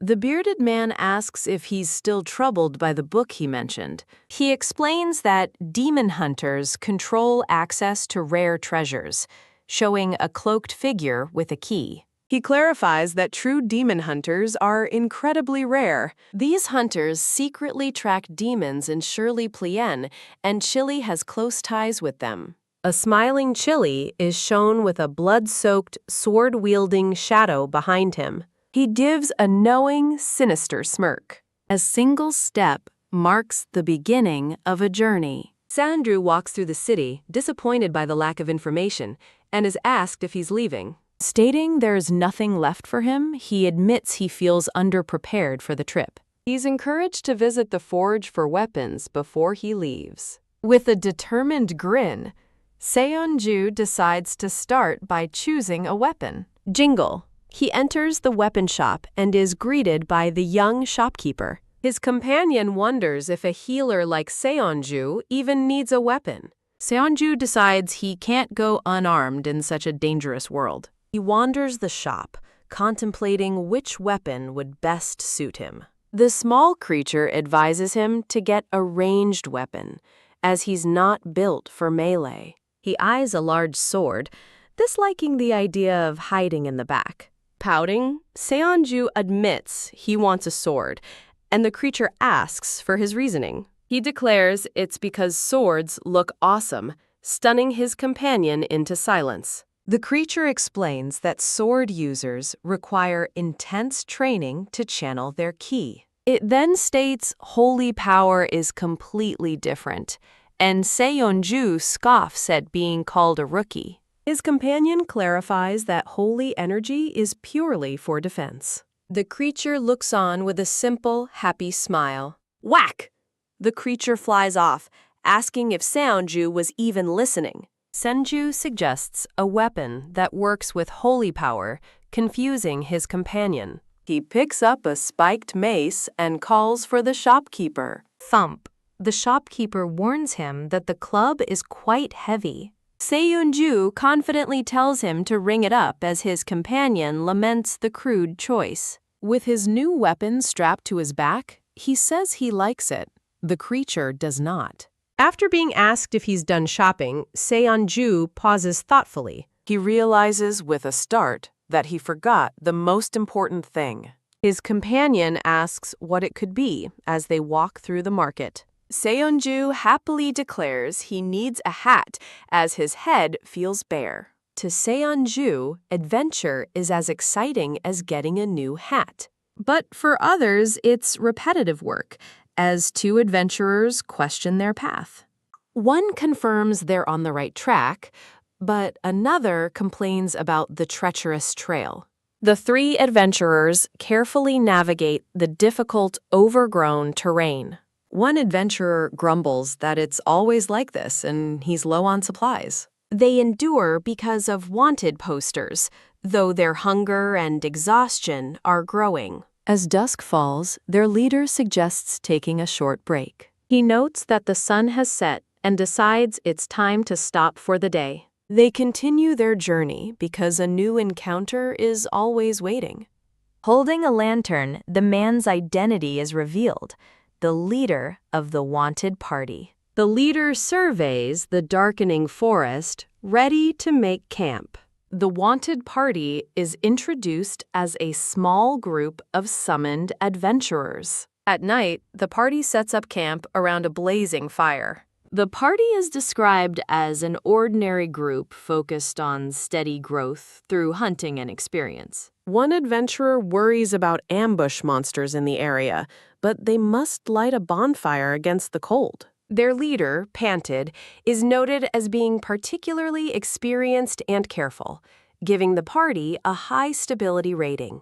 An unknown observer looks at the starry sky, murmuring that he understands. He concludes that, to sum it up, the party is simply ordinary. The leader tells his party he's going to scout the area alone while they finish setting up camp, reassuring them he'll be back soon and noting their low fuel. With a confident smile, he heads into the dark woods, lantern in hand. His party waves goodbye, telling him to be careful as they finish their tasks. A purple-haired member stretches by the crackling campfire, ready to relax. The scene transitions, following the leader deeper into the night. He navigates a difficult, rocky path, surprised by the terrain. He reasons that while the path restricts his movement, it should also deter monsters.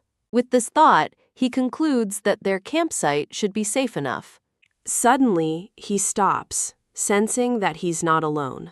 Peeking from behind a bush, he spots something unexpected below. He grips his weapon, wondering if it's a small monster lurking in the dark. Squinting, he struggles to see clearly through the deep shadows. He decides to strike first, preparing to ambush whatever is out there. He peers through the foliage to see a lone figure sitting quietly in a clearing. Stunned, he realizes it's not a monster at all. The view shifts through the dense leaves. He sees a blonde-haired person in a blue hat sleeping peacefully and wonders if it's a doll. White flowers bloom brightly around the mysterious figure's feet. Blushing, he realizes a doll wouldn't sleep and is left completely bewildered.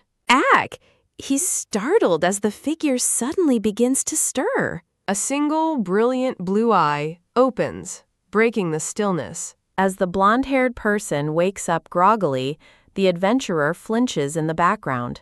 Rubbing their eyes, the sleepy figure asks what he is. Popping out from the bush, he blurts out his name is Sun-ju, but the person thinks he's just a normal human. Sun-ju explains he got lost while camping, and the adventurer asks in disbelief if he really got lost out here. The adventurer questions Seon-ju about his hunting, companions, and way home.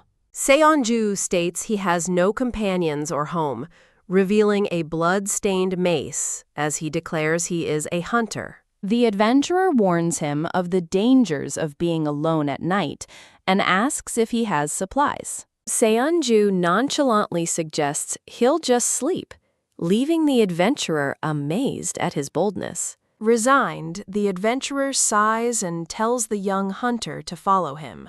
He leads the way, explaining that their campsite is nearby. Seon-ju heartily devours a giant piece of roasted meat. An aqua-haired adventurer laments the gods allowing a child to sully Plihin, while another party member asks if the kid's name is Seon-ju.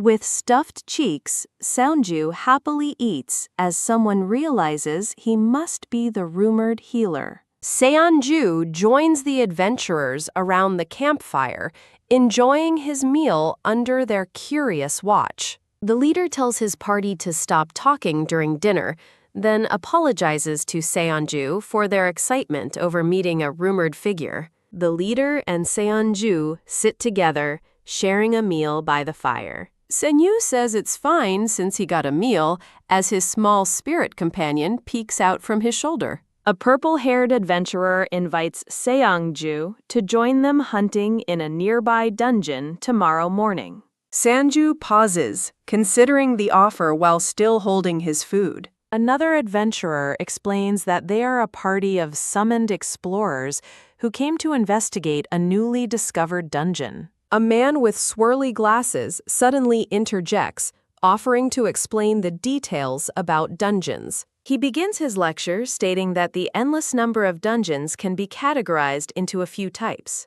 He describes the first type, isolated dimension dungeons, showing a grand cathedral emerging from a shattered reality. He explains they are substitute spaces modeled after real places, like a mirror reflection of Sully Plihin. He continues, explaining these dungeons are different worlds that replay past or even imagined events, making them the most difficult type to clear. A silhouette clutches its head in agony, representing the mental toll of such confusing dungeons. The man moves on to the second type, magic dungeons, as cloaked figures approach a fortified gate. He explains that ancient beings hid their treasures and secrets within these dungeons to protect their magical civilization. The party leader specifies the third type is their destination, a naturally occurring dungeon. He describes how a single powerful monster creates a lair, attracting more monsters and forming a dangerous zone. The leader adds that summoners favor these dungeons for their dense monster populations and valuable materials. Seonju mentions a rumor that the dense magic in dungeons makes it hard for most hunters to even breathe. The leader clarifies that's only for high-level dungeons. Seonju realizes this is just a low-level hunting ground. The leader tells Seonju he can decide whether to join them in the morning. When a purple-haired adventurer questions the delay, the leader confidently says it's fine. The leader offers Senju a small tent for the night, having already prepared a place for him. Phew, Sanju sighs, settling down to rest as his spirit companion watches over him.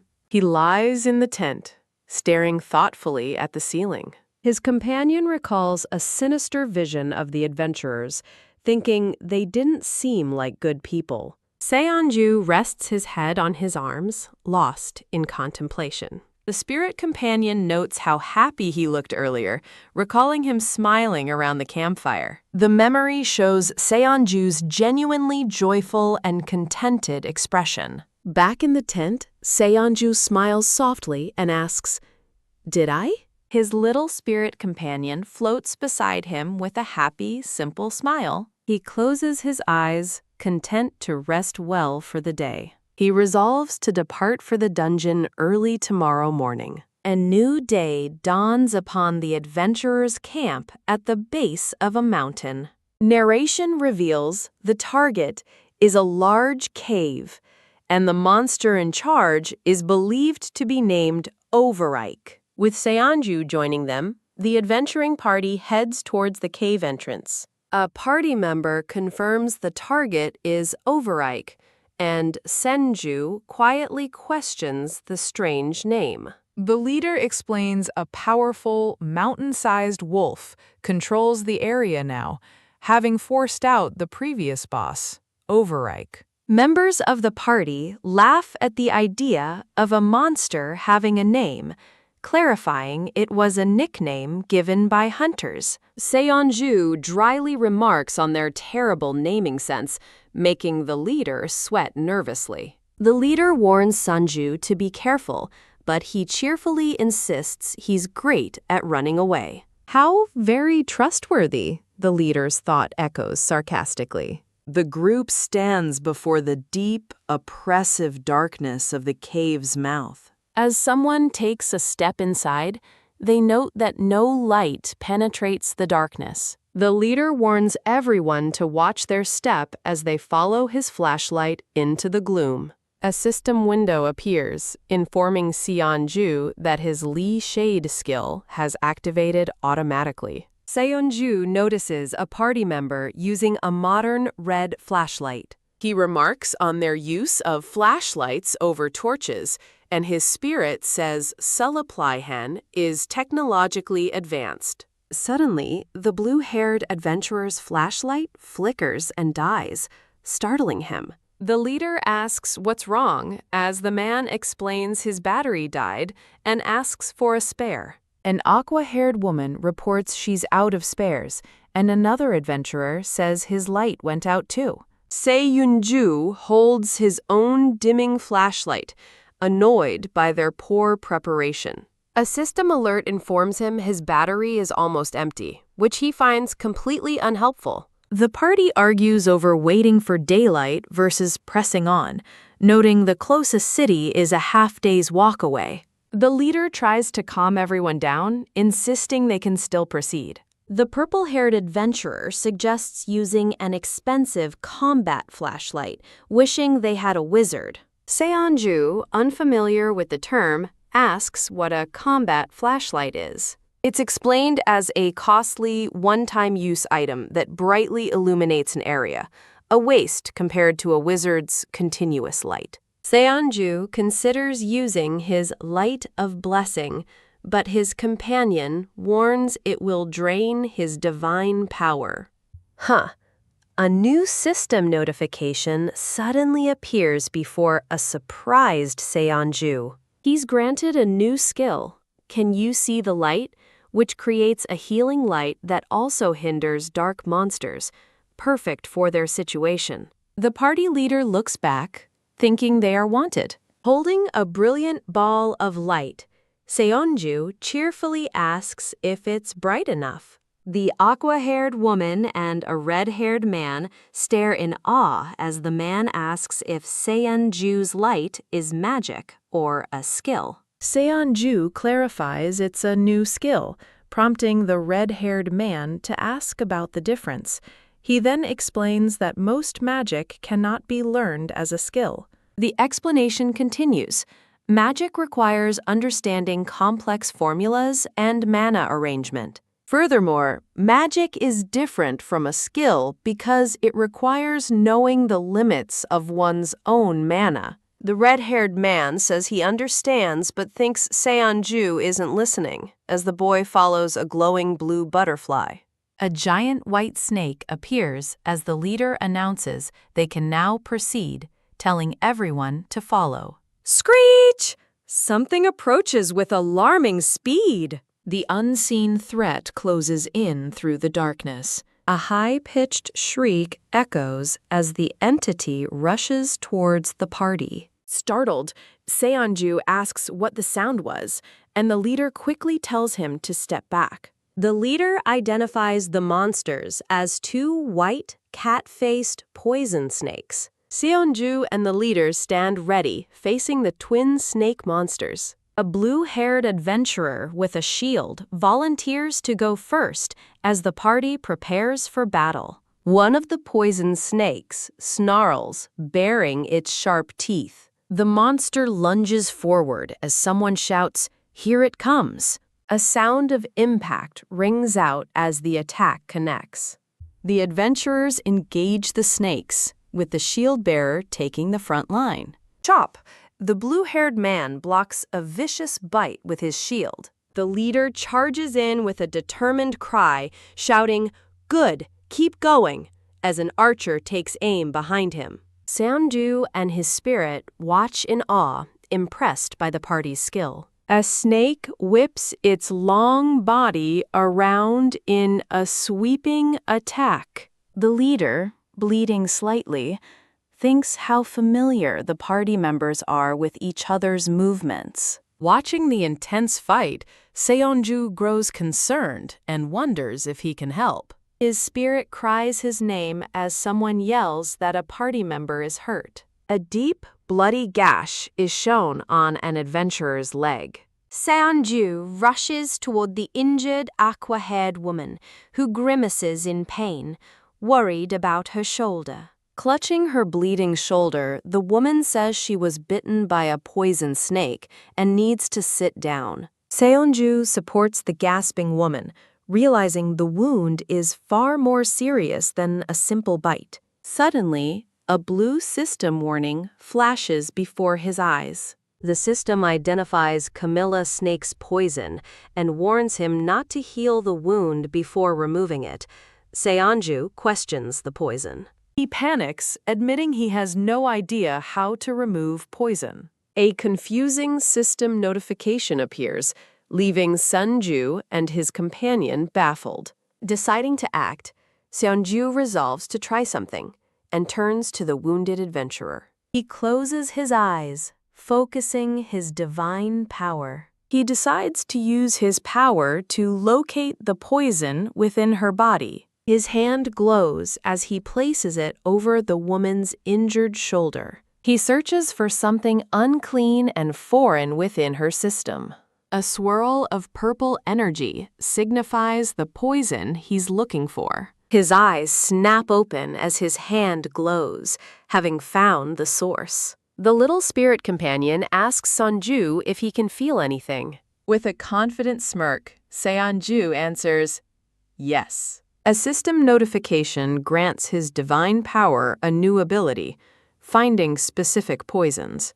He begins drawing out purple liquid as the system announces detoxification level 1 has been created. The extracted poison floats in the air, forming a contained purple orb. A final system message confirms the poison has been completely removed. Holding the orb of poison in his hand, Seonju smiles triumphantly and says, "Found it." An adventurer roars in the background. The battle ends as the party dispatches the poison snakes, slicing them to pieces. The leader sighs in relief, announcing they've taken care of all the poison snakes, but noting his blade is dull. Turning around, the leader asks where Sonju is, while the others look on. A group of adventurers stares in awe, amazed that Senju's healing skill actually works and feels holy. As he heals another party member, Seonju realizes this is what it means to be a healer. System notifications confirm his divine power is growing thanks to their trust. Seonju looks exhausted as his spirit companion worriedly asks if he's pushing himself too hard. He reassures his companion he's fine, though it's difficult. The spirit warns that removing poison uses a lot of divine power and he must be careful. A brown-haired woman asks Seonju to heal her next, and he asks in surprise if she's hurt too. The woman strikes a dramatic pose amidst a background of roses, feigning a serious injury. The leader smirks, telling her not to joke around while he's busy dying, then admits he's kidding. The party gathers as the leader thanks Seonju for ensuring they got through the fight without injuries. The leader rallies the group, telling them to get up slowly as they still have a long way to go. The feeling of utter exhaustion sets in.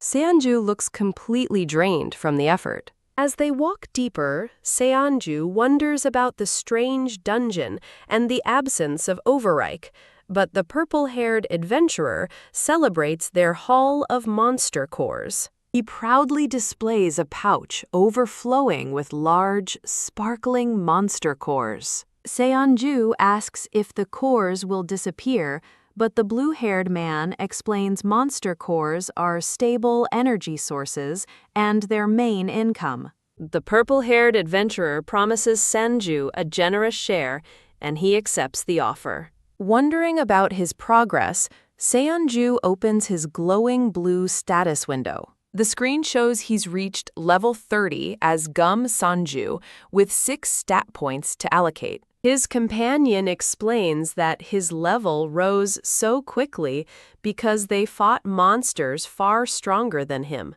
The status window confirms his skills are leveling up smoothly, and his companion expresses relief. Seonju turns to the red-haired man and asks why the party doesn't use skills while hunting, surprising him.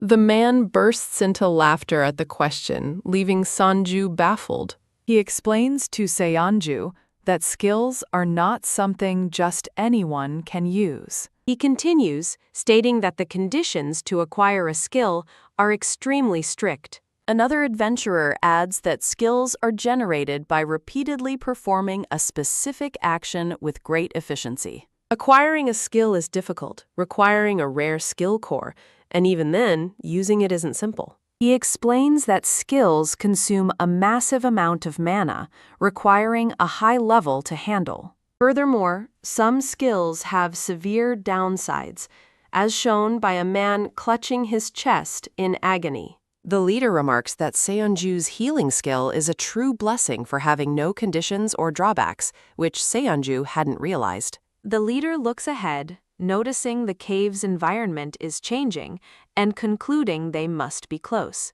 He speculates that Overreich may have forced its followers to dig new tunnels. Seonju suddenly stops the group with a pensive expression, telling them to wait a minute. While the leader smells nothing, Seonju insists there's a very strong foul odor. Pinched nose and all, Seonju asks how they can't smell it.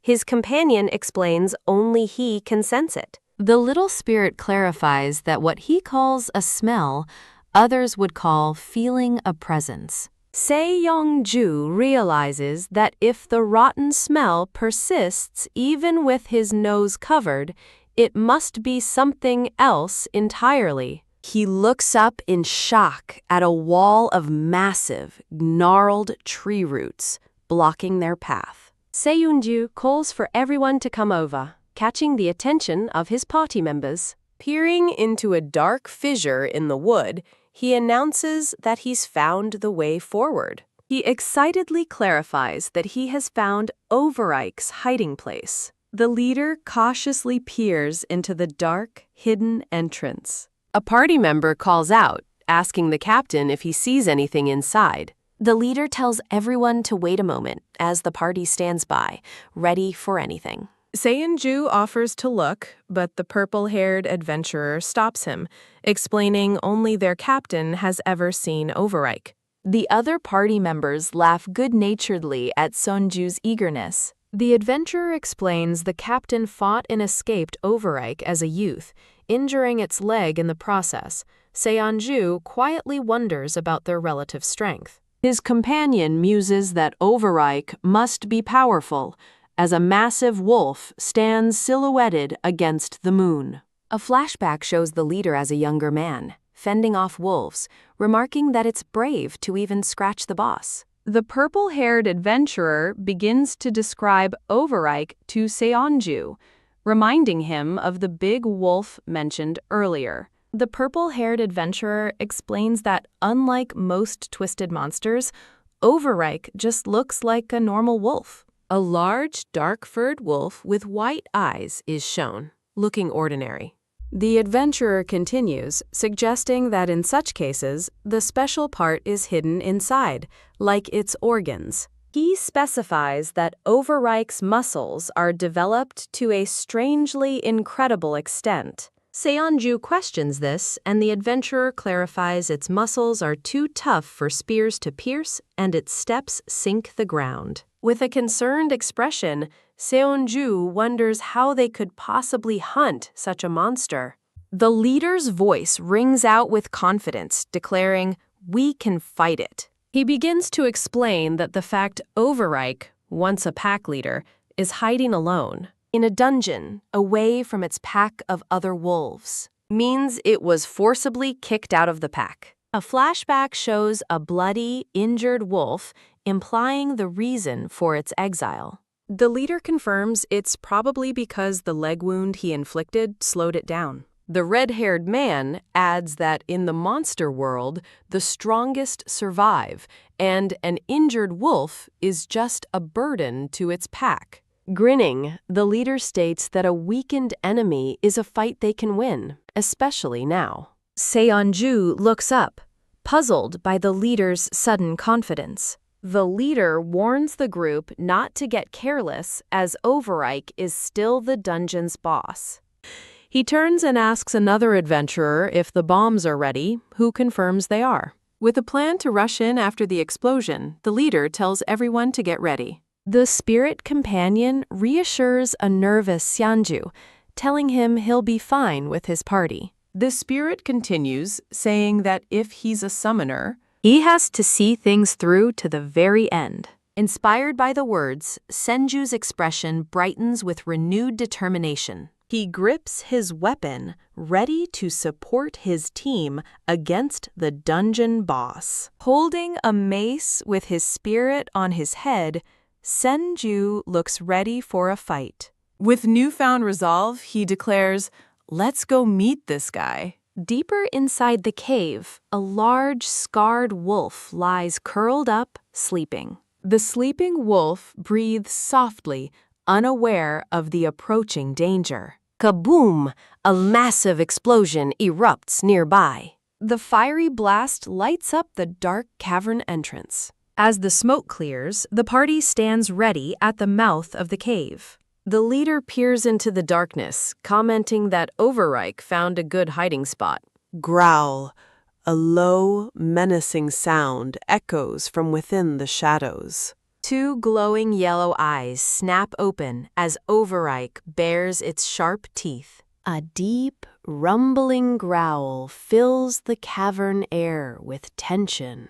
Overike rises to its feet, glaring at the intruders from a distance. The leader notes that the wolf isn't moving, finding it strange for a creature not to react when its safe place is attacked. He wonders if its leg injury is worse than they anticipated, as a gash on its hind leg is highlighted. The leader announces he'll go first, and the party tenses for battle. He reminds everyone to stay alert, as it was once a pack leader. With a fierce cry, the leader yells, "Let's go!" Whoosh! The adventurers charge forward to engage the wolf. Someone calls out Sanju's name, causing him to turn back in surprise. The purple-haired adventurer warns him to be careful, as she only treated his major wounds. Sanju rushes to another injured party member, who points to his bandaged arm. Concentrating his glowing hands, Sanju explains treatment time is short, as they can't be out of the fight for long. The purple-haired adventurer wonders if he can make a healing IV drip, giving Seonju a sudden idea. He focuses his glowing hands, envisioning a new application for his power. He imagines a connected form of healing light that won't break over long distances. Two party members watch in confusion as Seonju experiments, asking what he's doing. System notifications announce his healing touch skill has leveled up, allowing him to heal allies from a greater distance, though less effectively. His new healing power works, and he realizes the effectiveness won't drop over distance. The bandaged adventurer is stunned, exclaiming that they're being healed in the middle of a battle. Wow! A tiny winged Seonju glows with divine power, healing the entire party from afar. An adventurer's fist clenches, feeling his strength return. With a determined gaze, Seonju is recognized as a true healer. The leader rallies the newly healed party, announcing it's time for their next plan to finish the fight quickly. "Charge!" he yells, as the adventurers rush toward the injured wolf. Seonju looks at his glowing hands and spirit, wondering if this kind of power is normal for everyone. He smiles, telling his companion that while it's not simple, he's an angel now. A sudden sound makes Seonju turn with a startled expression. He sees Overike in the distance, poised and ready to attack him. A close-up on the wolf's glowing yellow eye reflects Seonju's angelic form.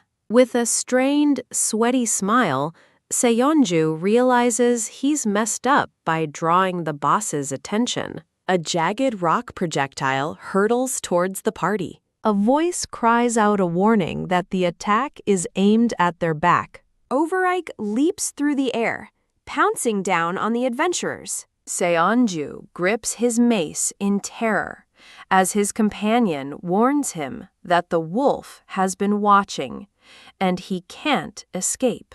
Overike steels itself, deciding it has no choice but to tough it out. The massive wolf lunges directly at Sanju with its jaws wide open. A new skill notification appears, Combat Sense LV1. Seonju's eyes glow blue as his new skill reveals the wolf's attack path.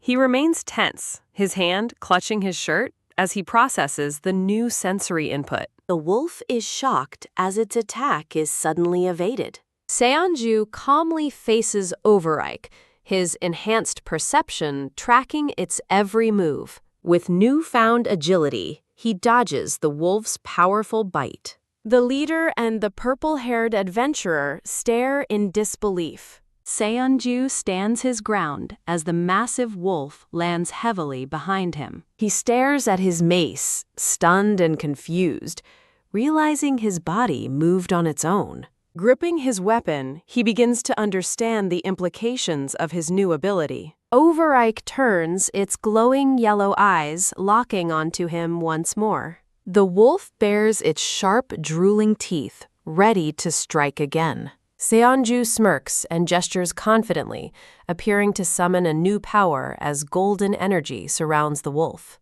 He looks upward with a serene, almost knowing expression. Suddenly, multiple angelic copies of Seonju appear, overwhelming a pack of wolves as he declares he can do it if he wants it. He grips his mace tightly, stating he can fight as he wishes. With a battle cry, he leaps forward, declaring that he can fight now, swinging his mace at the boss. The wolf stands unfazed after the hit, appearing completely unharmed. Seonju pouts, complaining that his attack had no effect and only seemed to annoy the monster.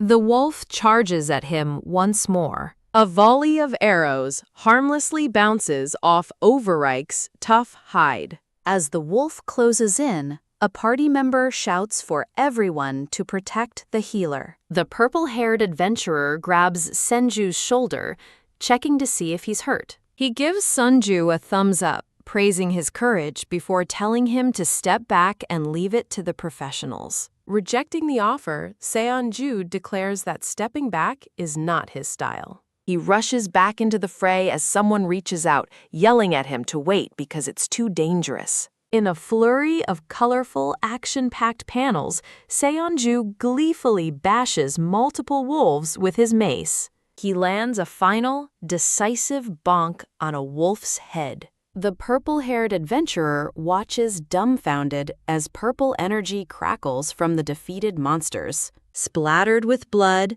Sanju grins wildly and proudly proclaims, "This is my style." The purple-haired adventurer can only stare, thinking to himself that Seonju is truly crazy. Admiring the defeated wolf, Seonju wishes for a puppy like it, while another adventurer worries about it biting. As the party gathers, Seonju's spirit companion wonders if they can tame the wolf. Seonju fantasizes about riding the giant wolf, lamenting that he wanted to. Inspired, the spirit declares its great idea. It will become a wolf for Seonju. A glowing butterfly insignia appears on Overike's body, releasing golden energy. Magical golden particles swirl around the wolf's head and the spirit companion. A burst of light signifies the beginning of a transformation. The golden energy begins to coalesce into a new form. Paws and legs materialize from the shining ethereal light. A cute, fluffy white wolf stands in its place, and Seonju thinks it's cool. Seonju happily squishes the wolf's face, amazed at how real it feels, but noting it's too small to fight. Poof! The small wolf transforms back into the tiny spirit companion. Seonju looks disappointed by the short duration, and his companion nervously says it needs more practice. Seonju calls out to the leader, tossing him a pouch. The leader catches the pouch with a smile, thanking Seonju for the provisions. The leader says they're returning to the city and asks Sanju his destination, who replies he's heading to UN City. Hearing the journey will be hard, Sanju reminds the leader of the power he witnessed earlier. Seonju grins, confidently dismissing any concerns about a rough journey. After a cute farewell, the scene shifts to a vast open sky. The view pans over a sprawling forest covering rolling mountains. At the edge of the woods, the leader announces it's time for them to part ways. The party waves goodbye, wishing Seonju a safe trip. Shaking hands, Seonju smiles and wishes them well in return. The adventurers walk off into the distance, leaving Seonju behind. Seonju watches them go, admitting it's a shame to separate. With renewed resolve, he puts on a hat and decides it's time to leave. He begins his solo journey through a vast mountain landscape, a castle visible in the far distance. The scene transitions to a bright, clear day. A magnificent clock tower stands tall against the clouds, marking a new location. An exhausted, disheveled man peeks around a corner, vowing he can't continue working. Determined to take a break, the man tries to sneak away. Eek! His escape is thwarted as he trips and falls backward. A woman with light purple hair grabs him by the collar, stopping his escape as he laughs nervously. She informs him that an important guest has arrived and he can't leave. The man sighs in frustration, wondering who the troublesome guest could be. A group of knights stands before him, one mentioning how hard it is to get a meeting. The red-bearded commander of the Hokuen Cloud Knights greets the man, calling him Chili. Annoyed, Chili admits he didn't want to see him, to which the commander sarcastically feigns pleasure. A black-haired knight thinks to himself, surprised to see the legendary Urcrium Teledi in person.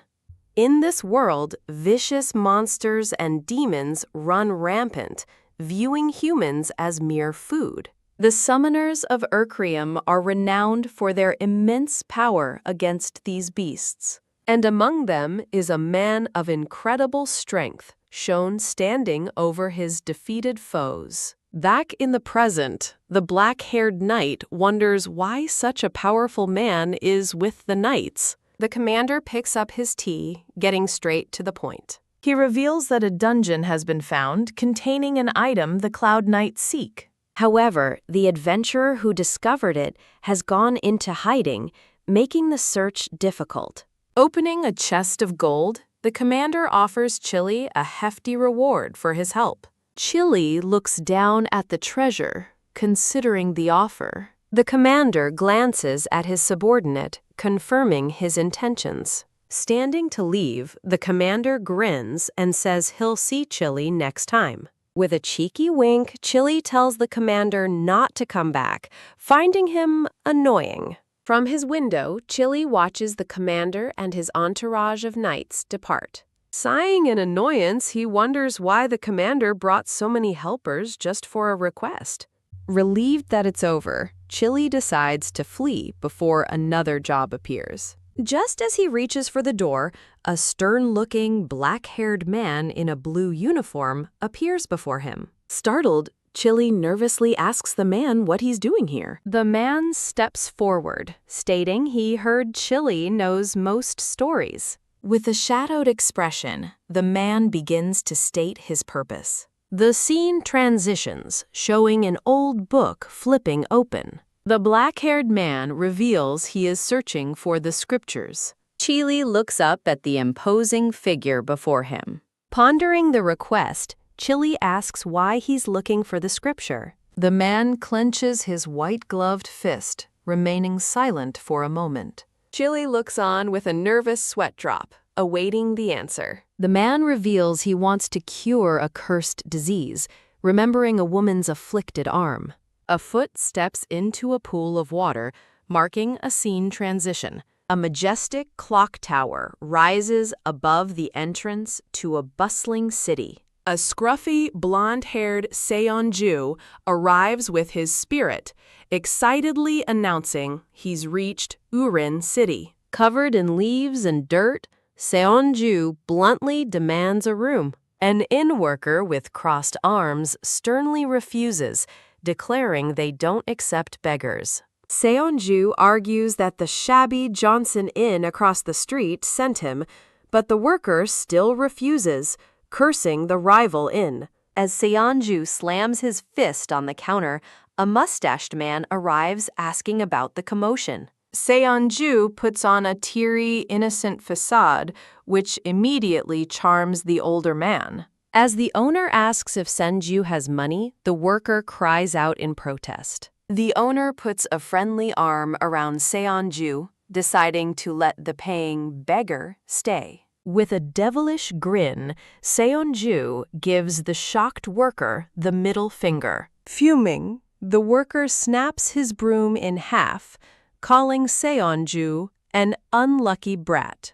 A mop is dropped onto the dirty floor. The worker glumly mops, lamenting that since only beggars come to the inn, his life is shabby too. He sighs, but is interrupted when someone calls out to him. He turns with a weary look, asking what the person wants. The scene reveals a cleaned-up Sunju wearing a fresh purple shirt. Now sparkling clean, Seonju sits at a table and demands food. Stunned by the transformation, the worker asks who he is. Senju confirms he's the beggar from before. As the worker stammers in disbelief, Seonju criticizes his slow service and urges him to hurry up, sending the panicked employees scrambling. Seonju sits with his spirit companion, smugly thinking the inn is lucky there's no star rating system. At another table, an angry man slams his mug down, cursing the Cloud Knights. The men complain that the Knights, their main source of income, spilled their beer and left them to starve. Another adventurer mentions a rumor about a powerful summoned aide named Teledy who left the Knights, catching Sunju's attention. While the adventurers rage about their ruined livelihood, the worker serves Seonju's meal. Seonju asks, "What?" as the worker stares at him, trying to say something. The worker sees a vision of a beautiful, angelic Seonju, which contrasts sharply with his actual annoyed expression. The worker shouts for him to enjoy the meal and flees, leaving Sunju wondering about his strange behavior. Senju lets out a small cough as he eats his meal. While the other patrons praise the French fries, Seonju overhears them calling the worker useless. Deciding to ignore the commotion, Seonju resolves to just sleep as night falls on the inn. In a quiet room, a quill pen moves across a page next to an ornate book. A guard tries to stop someone from entering a room, insisting Director Chili can't be disturbed, but the intruder claims to be invited. Awakened by the noise, Chili lifts his head and finds Seonju standing before him. Chili mockingly compliments Seonju's spectacular entrance, glancing at a card depicting him in a heroic pose. Chili offers Sunju a choice of coffee, tea, or beer. In a cute dream do, Seonju happily accepts a drink from his spirit companion. Back in reality, they sit down and Seonju explains he came quickly since he knew the way, while Chili adds that the nurse told him. Taking a sip from his mug, Chili explains that he learned about the interesting concept of healers from summoners while he waited. A flashback reveals summoners looking down at a divine being, believing healers determine the success of a raid. A hand rests firmly on a document, signifying a tense decision. Speaking in a chibi form, Chili says everything is fine, but bonk. A large rock comically smashes onto Sanju's head as Chili explains his level is too low for a raid. Chili proposes a plan. If Sanju levels up quickly as a healer, his value will skyrocket, unlike other annoying healers. With a determined look, Seonju agrees to make a contract. Seonju adds that he has a request, and Chili enthusiastically agrees to help in any way he can. Pointing to a book on the desk, Senju states he wants to find the scripture. Surprised, Chili turns away as Seonju asks if he's unfamiliar with the scripture. Chili turns back with a forced, sweaty grin, insisting that he knows what it is. He thinks to himself that scripture is an unfamiliar term, yet two prominent figures have now come seeking it. Deep in thought, Chili wonders what the connection is between them. Seonju takes a pen and begins to sign the contract. With a confident smile, Senju formally puts himself in Chili's care. Chili grins back, replying that the pleasure is all his. They seal their agreement with a firm handshake. The scene transitions to the exterior of a quaint, bustling inn. Inside, Senju drops a pouch of money on the counter, telling the inn worker to take it. Stretching leisurely, Seonju announces he'll be staying for a month, leaving the worker speechless. With his back turned, Sanju declares that a place like this deserves to thrive. The blushing worker thinks Sanju is actually kind-hearted, but Sanju cuts him off, asking what he's doing. Sanju glares impatiently and demands his breakfast. The worker smugly suggests he should work to earn his keep, but then thinks better of it. A magnificent, ornate clock tower stands tall against a bright sky. Back in his office, Chili explains he has a suspicion about where the Holy Scripture might be located. Seonju reacts in shock as Chili declares he can't provide any information right now. Closing a book with a snap, Chili simply says, "Because." Chili stands up, his expression suddenly stern and serious. Seonju reminds him of the potential losses to both him and the company if this fails. Kicking back on the sofa, Chili dismissively tells him to just shut up and raise his level. Chili offers to introduce him to people who can help, revealing visions of a fiery woman and a stoic old man. He grins maliciously, calling them valuable human resources that they should push hard. A thoroughly unamused Seonju can only mutter, "Why? Huh." Seonju questions Chili's methods, reminding him of his promise to provide full support himself. Making a goofy face, Chili admits that training him personally is a bit... With an icy glare, Seonju finishes the sentence for him. Too bothersome? Leaning forward, Seonju intensely demands to know whether Chili is actually helping him or not. Back at the inn, Seonju eats his meal, wondering how he's supposed to train when he's supposedly the only healer in Sullyplyhen. He looks up from his food, surprised by a sudden hello. An orange-haired woman named Anna Piper leans in with a bright smile, introducing herself as the instructor Chili sent. Anna reviews Seonju's records, noting his baptism and half a year of medical school. She asks if he only played healers in games, and he proudly confirms he was a mercy master. Clutching her resume, Sanju wonders if she can really help, recalling Chili's dismissive encouragement. Anna explains that raising a healer is fundamentally different from combat classes, based on her experience with RPGs back on Earth. With his spirit companion perched on his head, Seonju listens as she admits the system here isn't quite identical. Anna smiles reassuringly, confident that her experience will be more than enough to help him. Looking at Anna, Seonju realizes she is completely serious. The scene transitions to the exterior of the town inn. As a happy patient thanks the healer, Seonju feigns nonchalance. An exhausted Sanju tries to get Anna's attention, but she just hums happily. Thump! Seonju stares in disbelief at a sign advertising him as a miracle healer, offering free services. Anna cheerfully calls for the next patient, explaining that the innkeeper approved her plan. Seonju protests, asking what any of this has to do with his actual training. Anna reminds him that he gains experience by healing and divine power through people's faith, a fact she already told him yesterday. When Anna proudly calls it an efficient training system, Seonju screams that she can't just open a clinic without his permission. Anna calmly asks if he wasn't the one who said he needed to level up. With a confident smile, she insists she is doing her best to teach him in her own way. Senju stares back at her, completely unconvinced by her methods.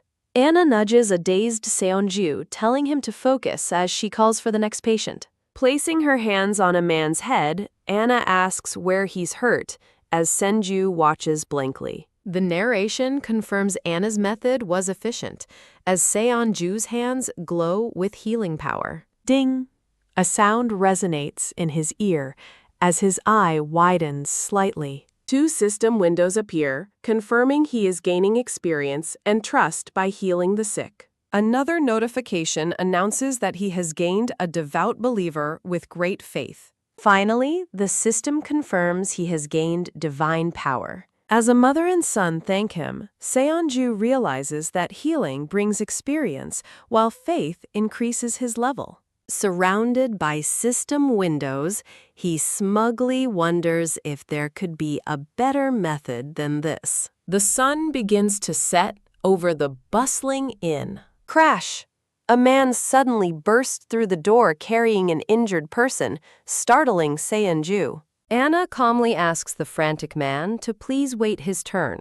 The man apologizes profusely, pleading that it's an emergency. He reveals the man on his back is unconscious and bleeding heavily from his torso and leg. Seonju clutches his chest, a pained and shocked expression on his face. Anna's eyes widen in recognition as she identifies the wounded man. Grabbing Seonju's arm, Anna urgently tells him he must save the man, and he agrees. He clenches his fist, thinking that he can't bear to see someone's life in danger. Seonju calls out to Anna, getting her attention. Shaking her hand off his arm, he calmly instructs her to close the door. With a look of grim determination, Seonju announces that there will be no more patients today. The man begins his story, explaining that a dungeon exists not far from the city. Standing before Anna, he admits they went into the dungeon thinking it wasn't a big deal. With tears in his eyes, he reveals that the final boss was on the highest difficulty.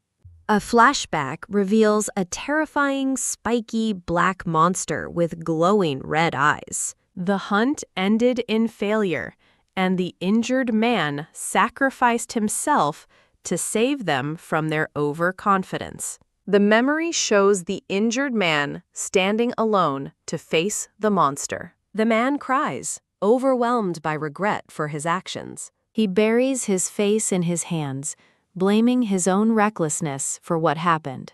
Anna smiles kindly, reassuring him that he is a good person. She turns to the injured man, Mr. Reikender, and prepares to heal him. A warm, golden light emanates from her hand as she begins the healing process. Seonju reflects on his past self, who was never interested in the pain or death of others.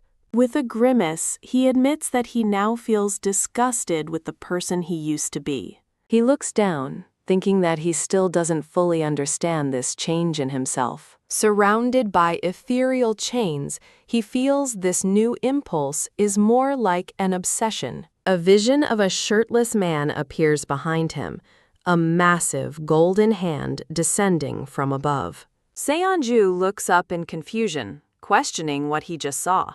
A divine presence explains that upon entering this world, Seonju was granted an angel's body. Seonju grits his teeth in anger, feeling the divine dragon violated his privacy by forcing this change. A sorrowful memory flashes by, showing a winged Senju kneeling and crying in despair. His spirit companion suggests there must be a reason behind this unwanted transformation. The scene transitions, fading into a cloudy sky. A new day dawns over a peaceful, walled town. Lying peacefully in bed, the hunter Mr. Reikender is shown to have been saved. A system window confirms Seonju used immense holy power to bring a life back from the brink of death. Seonju sweats and smiles awkwardly, trying to process his own incredible feat. As morning light fills the room, he stands with bloodied hands before the now safe hunter. The kind-hearted hunter, Mr. Reikender, is shown fully recovered and smiling warmly. Having made a miraculous recovery overnight, he shares a heartfelt embrace with his friend.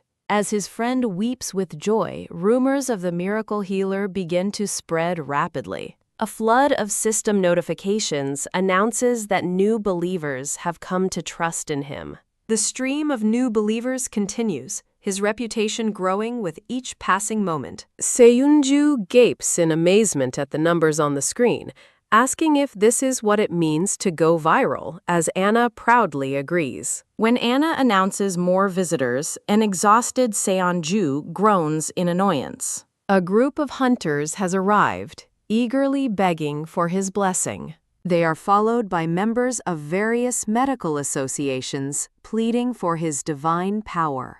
A stern man in a white robe steps forward, preparing to get straight to the point. The imposing man declares that Seonju's power must be used for the sake of the church.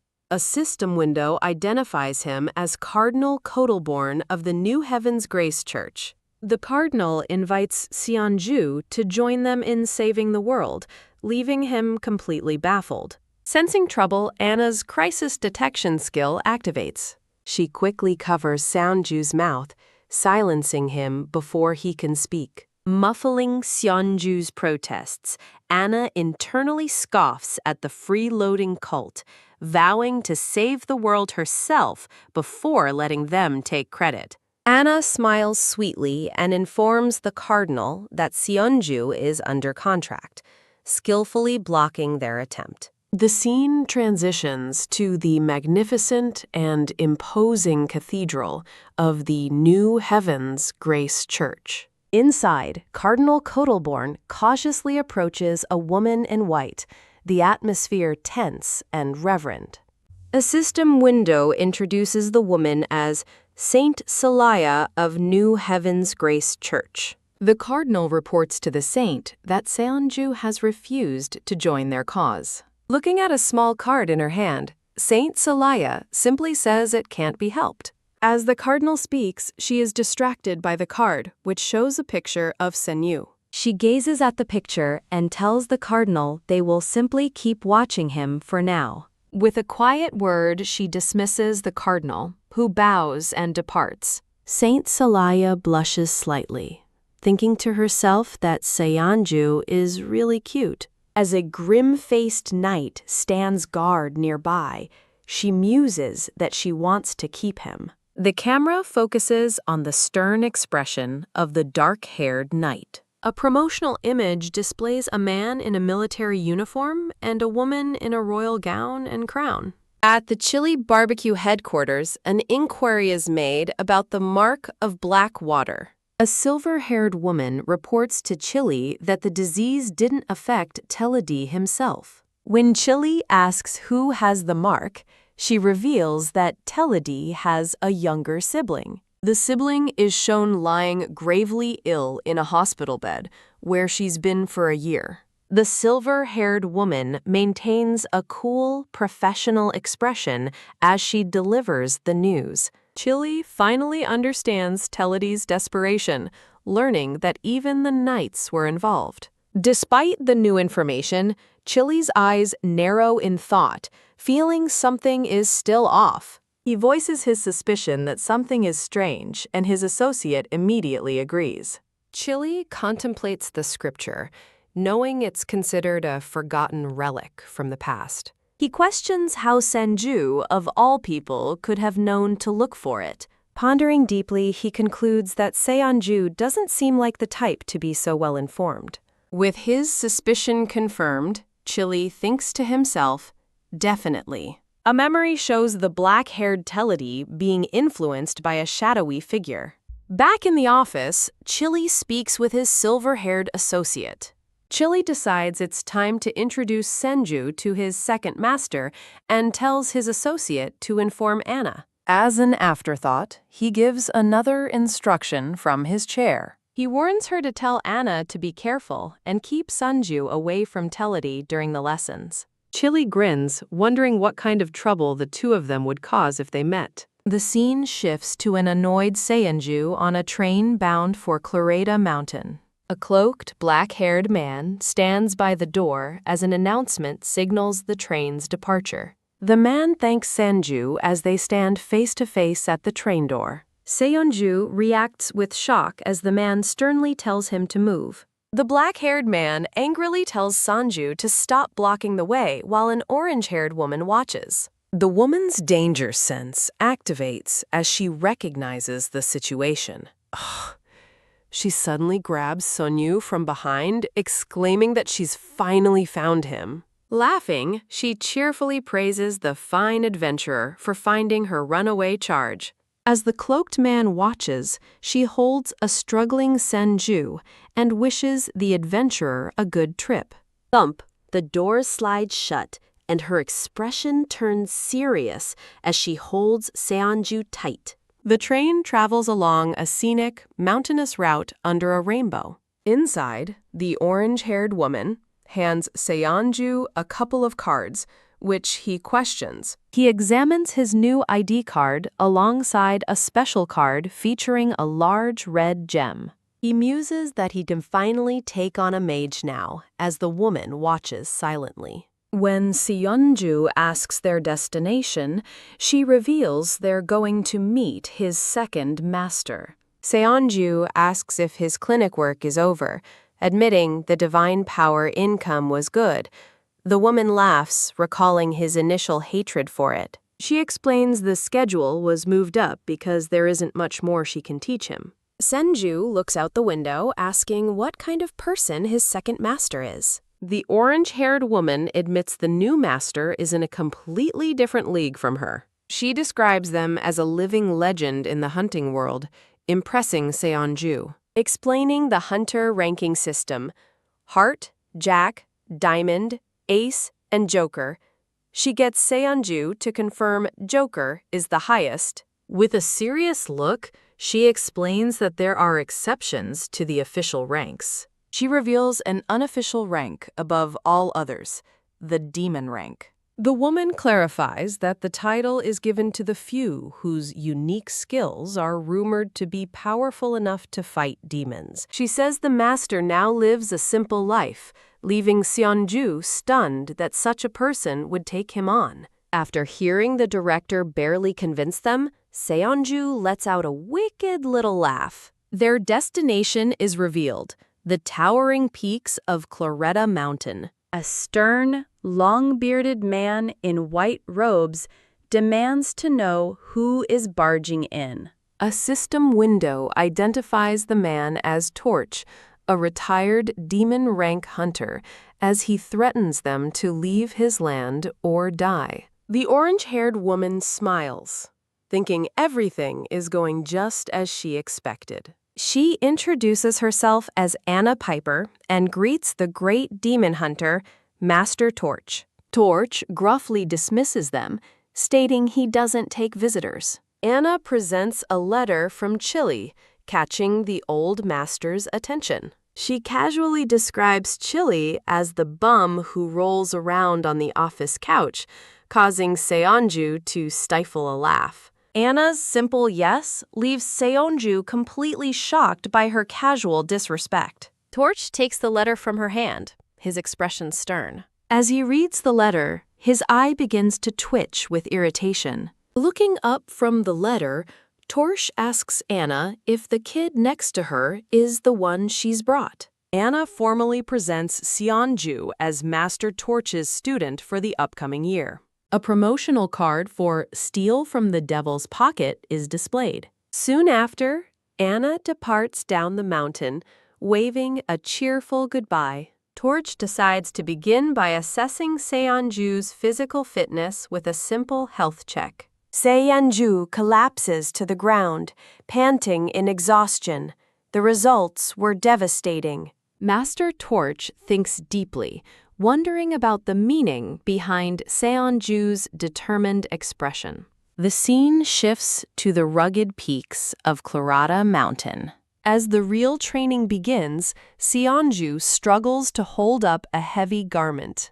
A hand offers a small red stone. Seonju questions the colored stone, noting his master's casual attire, as Torch simply confirms. Torch points to the summit of Team Trin, one of the 7 peaks, as Seonju dreads the obvious. When Seonju assumes he must climb the peak and bring the stone back, Torch simply says no. Torch points to a completely different mountain, stunning Seonju. A system window identifies the destination as Team Grun's peak on the opposite side. Seonju stares in wide-eyed disbelief. After a moment of silence, Torch nonchalantly continues his explanation. Torch reveals the true challenge: carry the stone from their current location to the other peak before noon, leaving Seonju shouting in shock. As Seonju processes the impossible task, Torch adds another condition. Sump, he throws down a heavy-looking item for Seonju to carry as well. The impossibly heavy bag crashes into the earth, creating a small crater. As Seonju gawks at the crater, Torch impatiently yells at him to get moving. The morning routine is revealed to be basic physical training, starting with heavy ankle weights. Seonju grits his teeth as he runs, wondering whose standard of basic this is. Torch explains that for meals, Seonju will have to hunt for his own food. He clarifies that every morning, Seonju must hunt one edible monster. Torch adds that he'll be the one to decide if the monster is edible after it's caught. When told he also has to cook, an annoyed Seonju retorts that Torch should do it. After the meal, the next phase of training is announced. Weapons. Torch explains that Seonju will learn to handle everything from swords to throwing knives. Seonju swings a heavy spiked mace as Torch watches with an unimpressed silence. Holding the intimidating weapon, Seonju remarks on it having a name. Torch explains that holy power doesn't suit bladed weapons, which is why he was given a mace. He bluntly adds that Seonju also lacks the necessary physical strength, much to his students' dismay. Explaining that blunt weapons require raw force, Torch declares Seonju too flimsy to be compatible with them. Frustrated, Seonju asks what kind of weapon he is supposed to use then. In response, Torch dramatically opens the doors to a large armory. Seonju is stunned as Torch proudly presents his personal arsenal collected over a long career. Admiring an ornate sword, Seonju marvels at the sheer number of expensive-looking weapons. Torch grants him permission to use any weapon in the armory for the next year. He instructs Seonju to try every single one. His ultimate goal is to find his strengths and eventually craft a weapon of his own. Seonju's hopes are dashed when Torch clarifies the weapons are for borrowing, not keeping. The training continues with book studies, starting with a bestiary. Aboard Seonju is told he must study to fill the knowledge gaps from his otherworld origins. Torch places another book on the table, telling him to start with it. Confused, Seonju asks why he was given a cookbook, and Torch challenges him to figure it out. Torch bluntly states that Seonju's cooking is awful, prompting a sassy retort. The scene shifts to a grand castle in a snowy, nocturnal landscape, where a voice admits to being lucky. A large, red-skinned demon with horns reports to a figure in a chair that he encountered an angel. The seated figure considers the word angel while holding a teacup. A system window identifies the woman as the ancient demon Delia, who finds the mention of an angel nostalgic. As Delia sips her tea, the red-skinned demon seems confused by her calm reaction. She asks if something is troubling him, but he says it's not about a servant.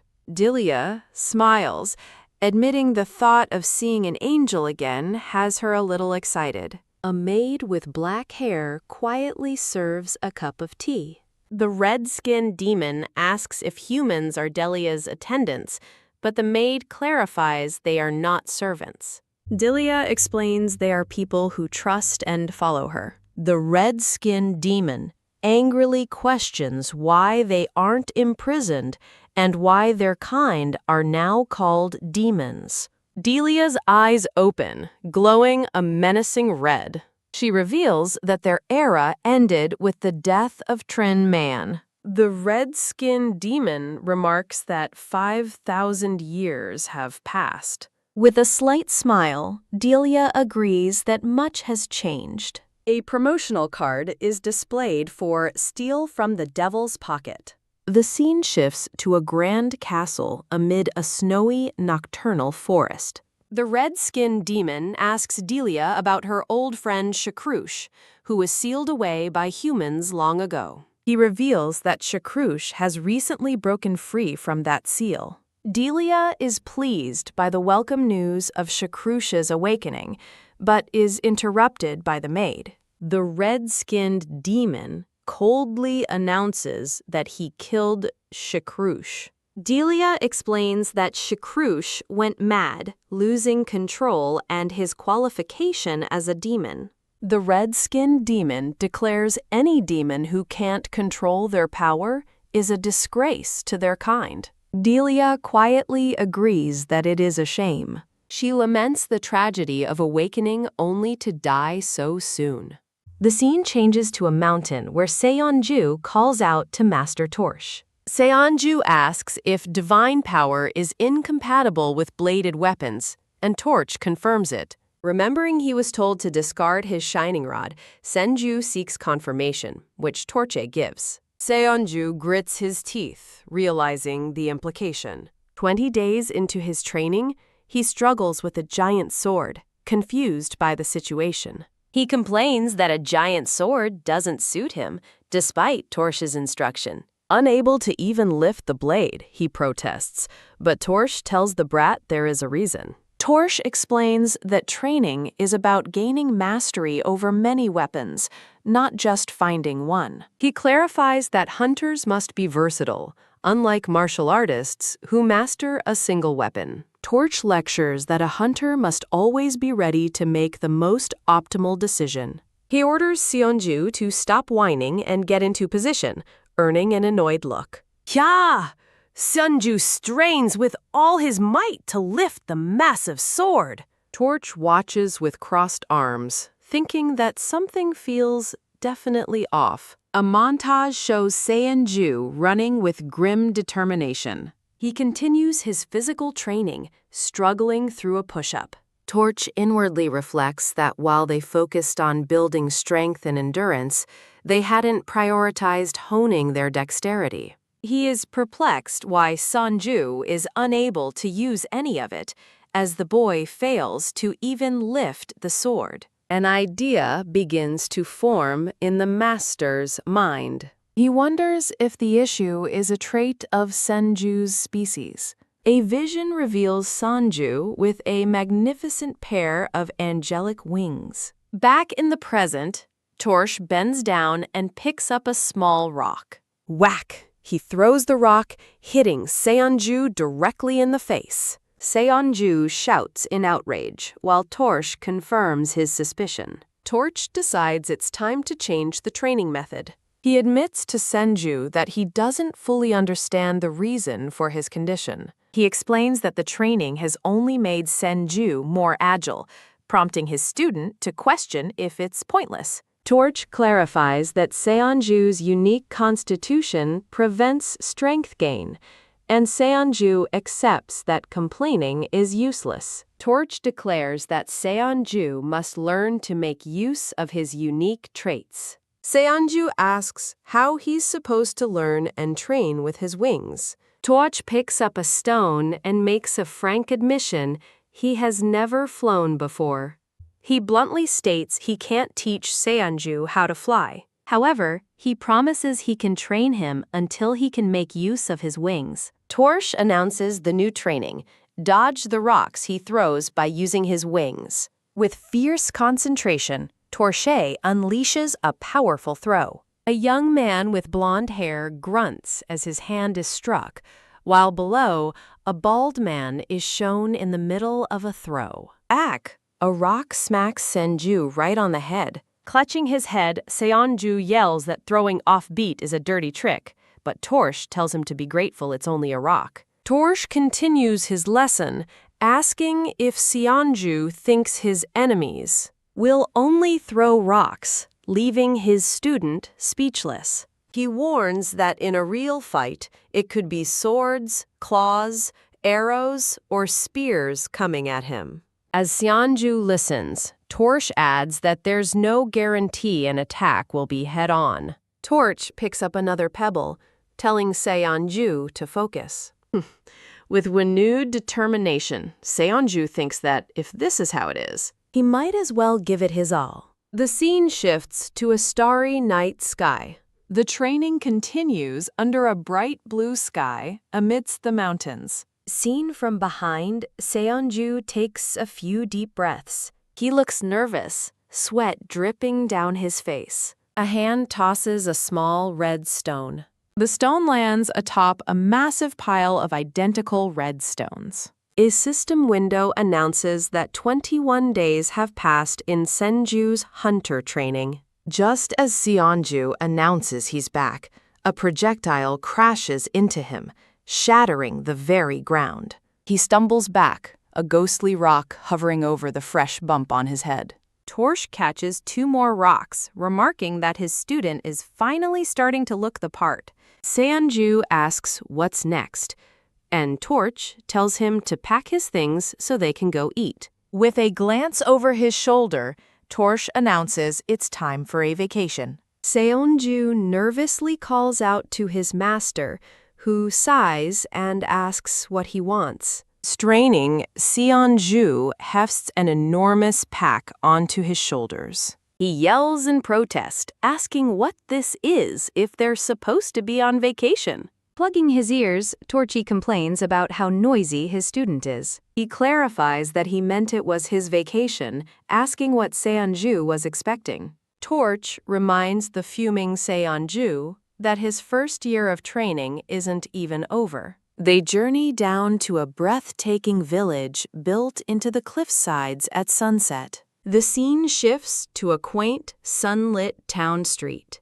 The clean, cobblestone plaza is quiet and peaceful. Seonju, still burdened by his pack, expresses surprise at the nice village, and Torch explains it's a well-connected hub. As they walk, Torche adds that the town attracts many merchants and travelers, giving it a good vibe. They proceed through the bustling town square. Wow, Seonju is amazed by the pretty town, finding it calming to look at. Torch notes that Seonju needs a wash since he doesn't fit in, prompting an enraged shout about whose fault that is.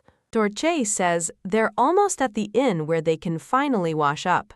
2 smiling men warmly welcome Torche, sir, noting it's been a while. A group of excited children run towards them, cheering for Grandpa the Hunter. Torche beams, soaking in the adulation from the local children. Seonju stares in absolute horror at this shockingly gentle side of his master. As Torch happily greets the villagers, Seonju wonders if this is even the same person. They arrive at a large, welcoming inn as the sun sets. A system window introduces Keimtils, the innkeeper of Wolfhem Inn. Torch greets the innkeeper by calling him ugly, and Keimtils retorts about his guest's mouth. Keimtils then asks who the kid behind Torch is. Torch proudly introduces Seonju as his disciple, much to the innkeeper's astonishment. The innkeeper shakes Torch's hand, expressing disbelief and sympathizing with the tough time Seonju must be having. Seonju fumes as he overhears them, thinking he's the one suffering, while they gossip about his cranky master. Seonju smirks, thinking someone finally understands the truth about his master. He dryly remarks to the innkeeper that he and Torch must be very close. A smiling staff member introduces herself as Millie. Millie greets Seonju, having heard he is Torch's new disciple. She compliments him, amazed that someone so young is Torch's student. Seonju slumps, thinking this newfound pity isn't what he wanted. The staff member cheerfully offers him a chance to wash up. The scene transitions to a peaceful night sky with a crescent moon. At an outdoor bath, a voice sighs contentedly over a crate of clean towels. Seon-ju soaks blissfully in the warm, steaming water. He closes his eyes in pleasure, feeling all his fatigue melting away. The little blue spirit wonders why divine power doesn't just heal fatigue. The spirit floats closer to the still relaxing Seon-ju. Seon-ju asks the creature what it is, and it evasively answers that it's a thing. Smiling awkwardly, Seon-ju decides to change the subject. He lifts his arm from the water, asking if he must bathe with the training cuff on. The scene shifts to the inn's exterior at night. Back inside, a clean Seon-ju wearily dries his hair with a towel. He notices a crate of supplies and fruit, wondering what it is. Millie appears down the hall, ready to explain the items. She says she bought things for Torch, prompting Seon-ju to inwardly fume that this will shorten his vacation. Millie asks if there's a problem, so Seon-ju forces a smile and thanks her. Seon-ju heads upstairs as other guests enjoy their meals in the common room. A voice from below asks if he plans to stay in the bath all day. Torch shouts that he's been calling for dinner, and Seon-ju mutters about his master's nonstop scolding. Annoyed, Seon-ju complains about being nagged for taking one long bath. Torch instructs a man to greet his student, as the man asks why he was summoned so hastily. Torch introduces the mustached man as the village's big shot, Tinkor. They are at the grand estate of Tinkor, the tycoon of Wolfham. A magnificent feast is laid out before them. Seon-ju looks stunned by the spread as his host invites them to eat. At the dinner table, Seon-ju questions the elaborate meal, and a servant seems taken aback by the question. Torchi states that nothing is free and asks Tinkor what he wants in return. Torch tells him to get to the point, and Tinkor compliments his directness. With a serious expression, Tinkor begins to reveal his purpose. He tells Torch he has a request that he absolutely must fulfill. The tale begins at the Coalsticks Canal, the heart of Wolfham's prosperity. The area was once just a dark, monster-infested habitat. With the village facing ruin, a young Tinkor resolved to clear the river and build a canal. However, the other villagers dismissed his plan as utter nonsense. That all changed one fateful day. In a cavern,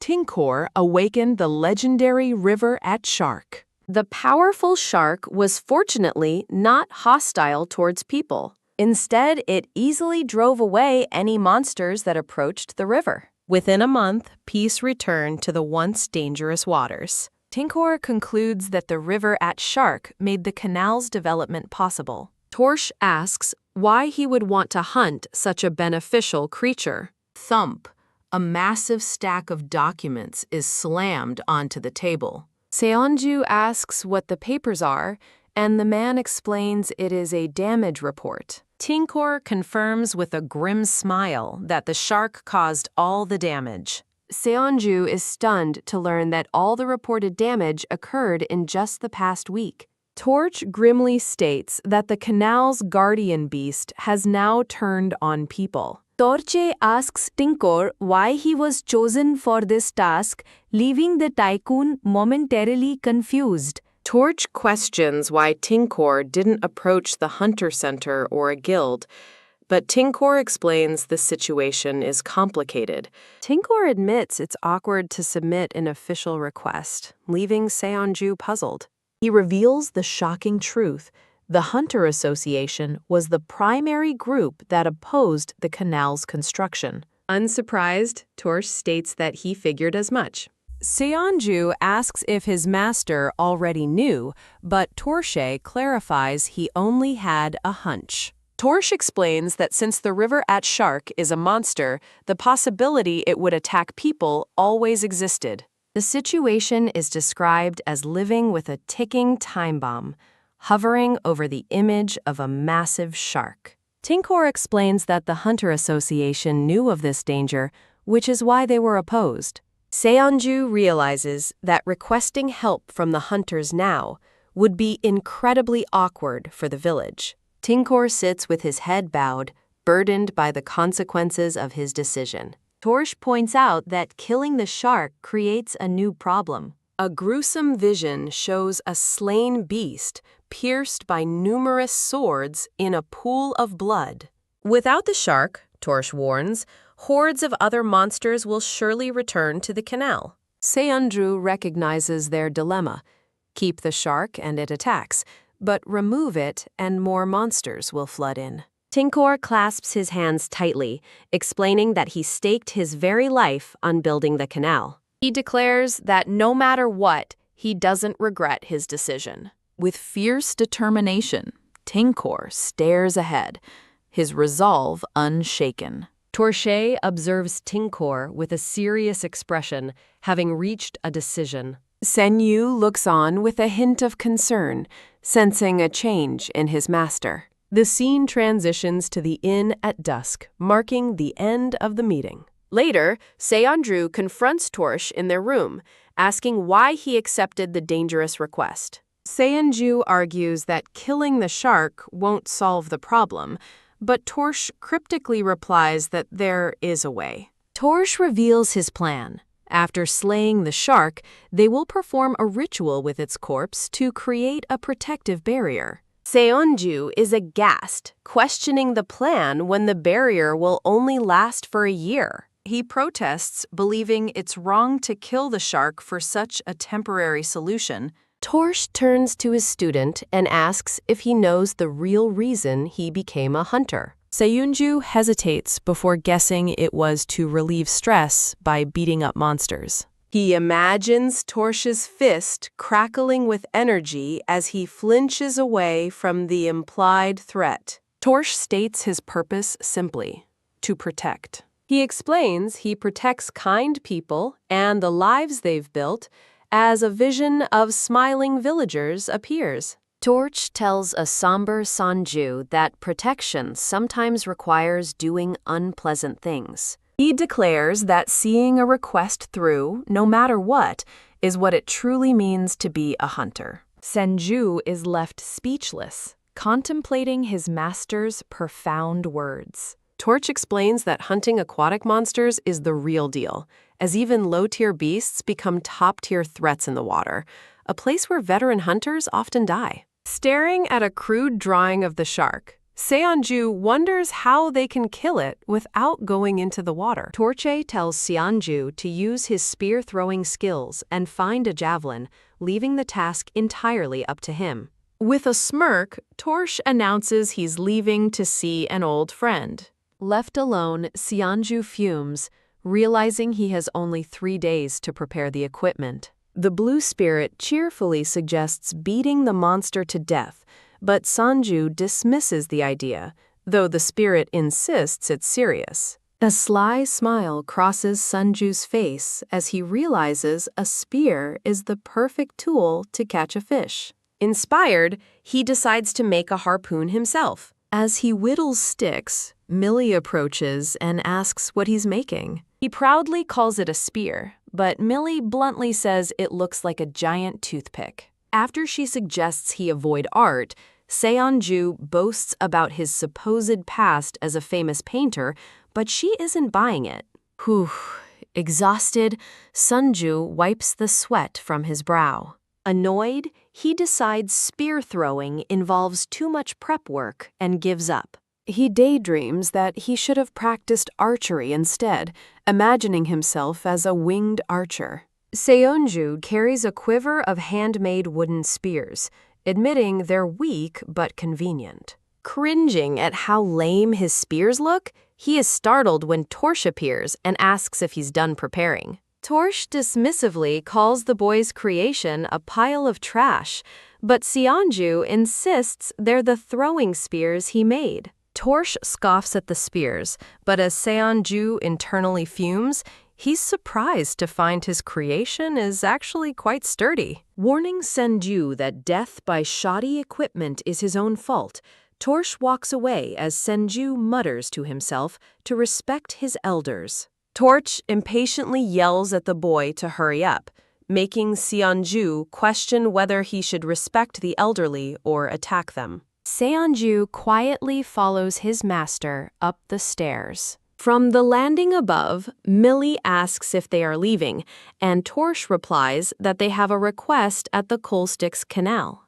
Seonju is puzzled, thinking Torch no longer accepted hunting requests. Torche clarifies that the request is for Seonju, not him, as he has other matters to handle. Millie looks shocked, questioning if the frail-looking high priest is actually going hunting. Torch laughs and agrees that Sanju is so scrawny he might not even be able to catch a rabbit, earning a dark glare from his disciple as Millie giggles. When Millie mentions she has business near the canal, Torch decides to go along with her. Torch scolds Seonju for not offering to help Millie with her things, and the boy flusteredly insists he was just about to.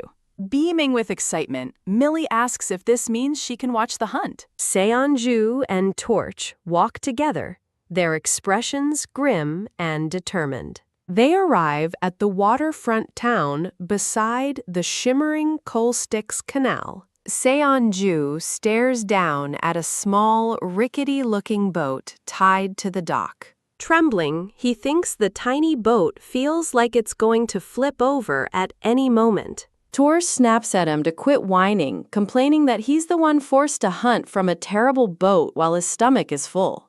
As the two argue, Millie watches with a nervous laugh, secretly wondering if Seonju can really hunt anything at all. The view shifts to an underwater cavern, sunlight filtering down from an opening above.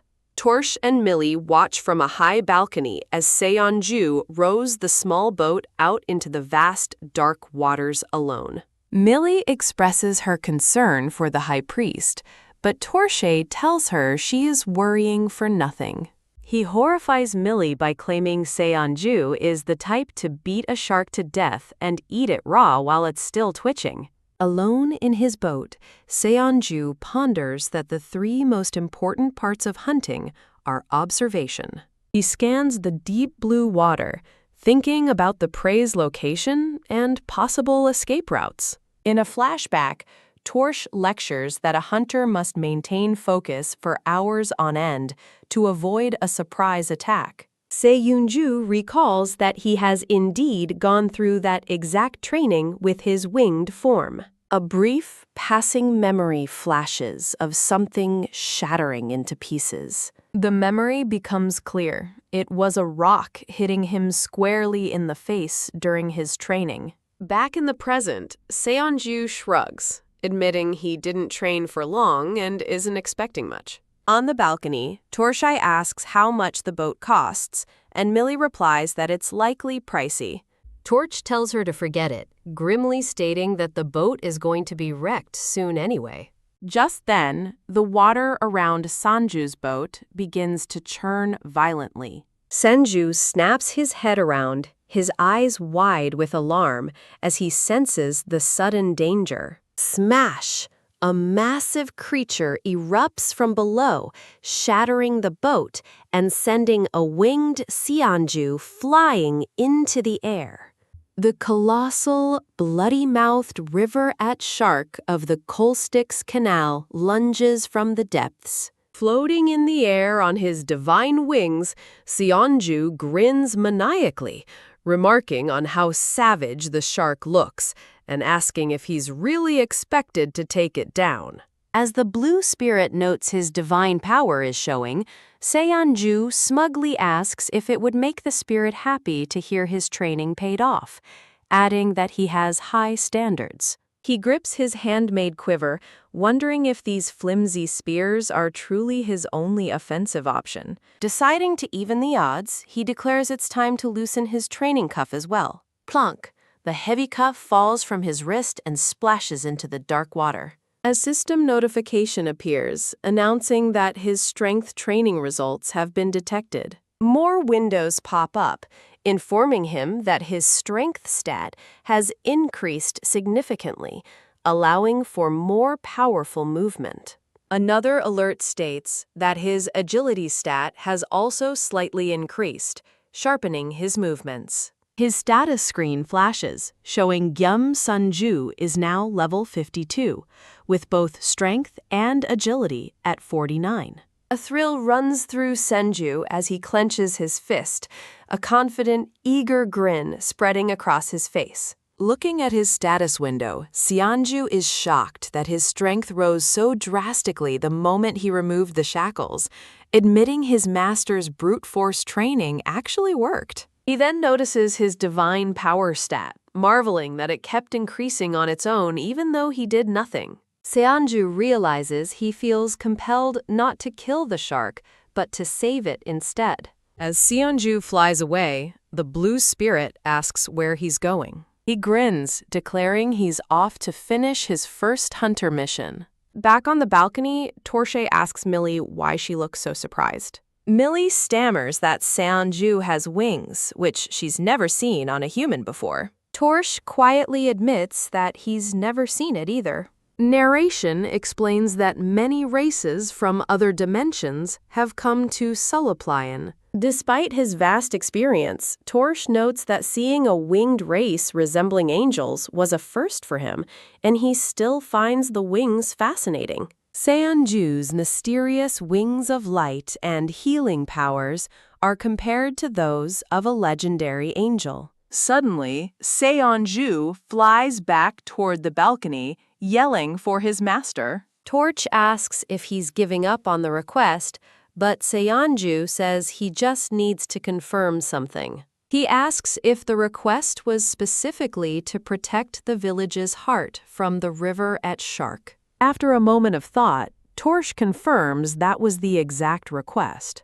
A look of shock and realization dawns on Sanju's face. Torch stares down his student with a stern, knowing expression. Confused, Seonju asks why his master isn't saying anything, given that he didn't kill the shark. Torch explains that he had hoped to observe Seonju's growth in combat by having him defeat the shark. He adds that using the shark's corpse for a barrier would have only been a temporary solution anyway. Torch turns to ask Millie if there is a Hunter's Guild branch in Colestick's canal. Millie explains there isn't one, as the river at Shark's presence kept other monsters away.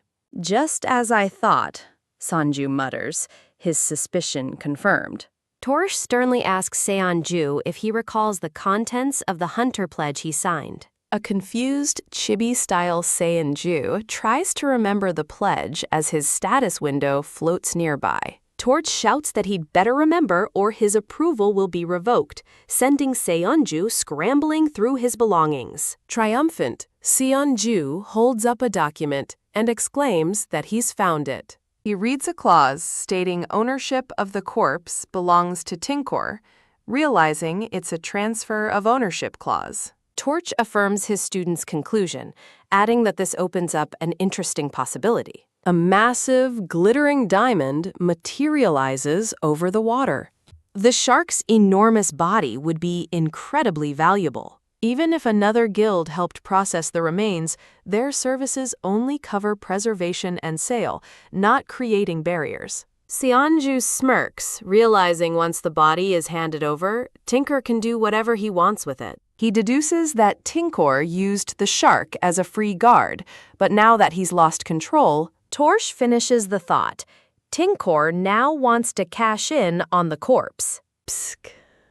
Seonju clenches his fist in anger, unable to forgive Tinkor's deception. As Seonju rages about being used, Torche coolly reminds him that he ate well at least. Sanju turns to Millie, asking if there's anywhere with enough food to feed a shark. Startled, Millie mentions the village chief's warehouse where trade food is stored. Perfect, Seonju declares, noting that back home, people paid just to feed fish. A sly, brilliant smile spreads across his face as a new plan forms. The scene shifts to the village of Wolfhem.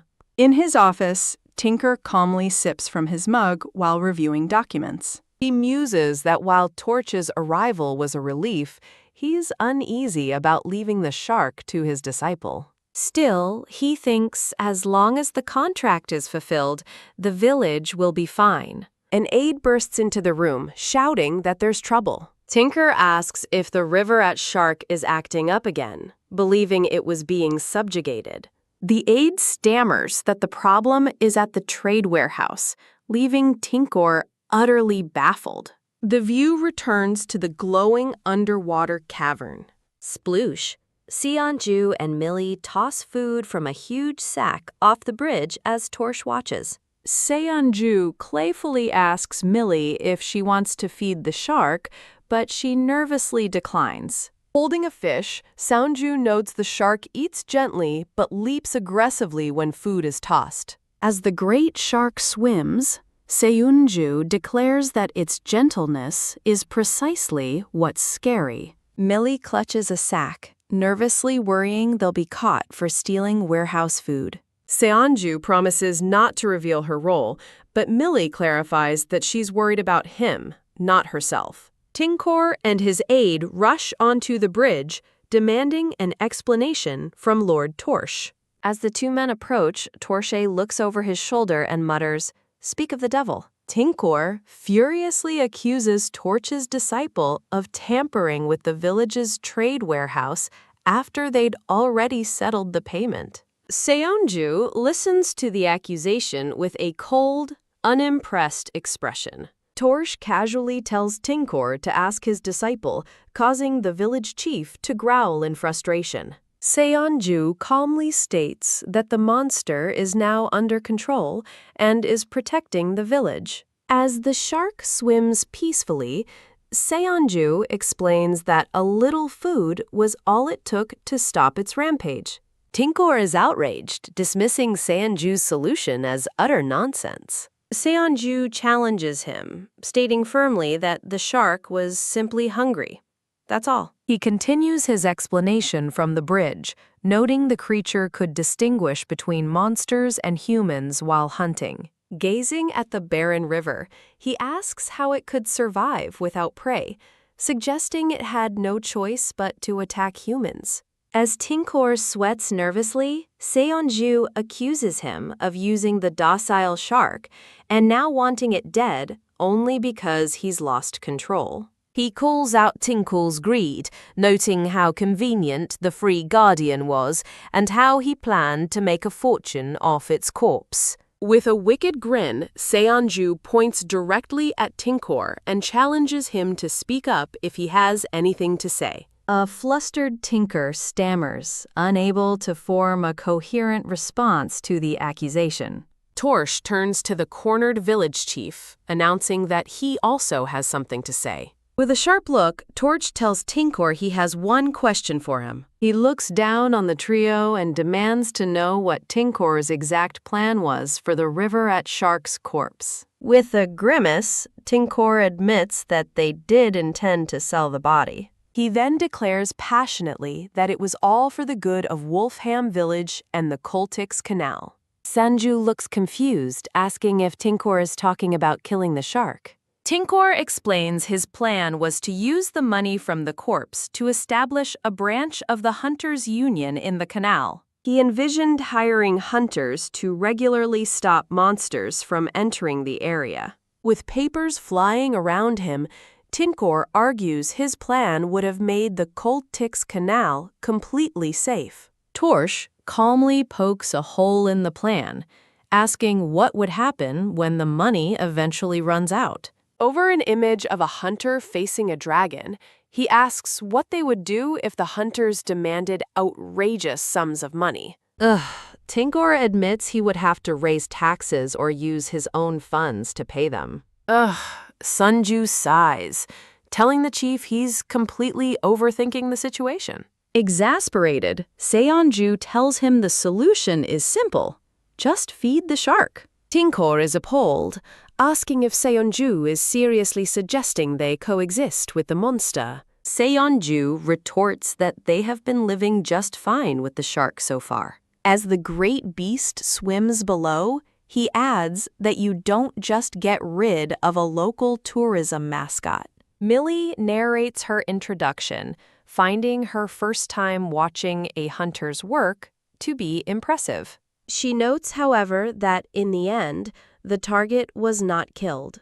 After devouring Chief Tinkor's fish, the river at Shark surprisingly calmed down. Seonju was furious at having been used as a free guard, and after his confrontation, the shark was given a special title. The shark is now known by the unusual title of Honorary Guardian.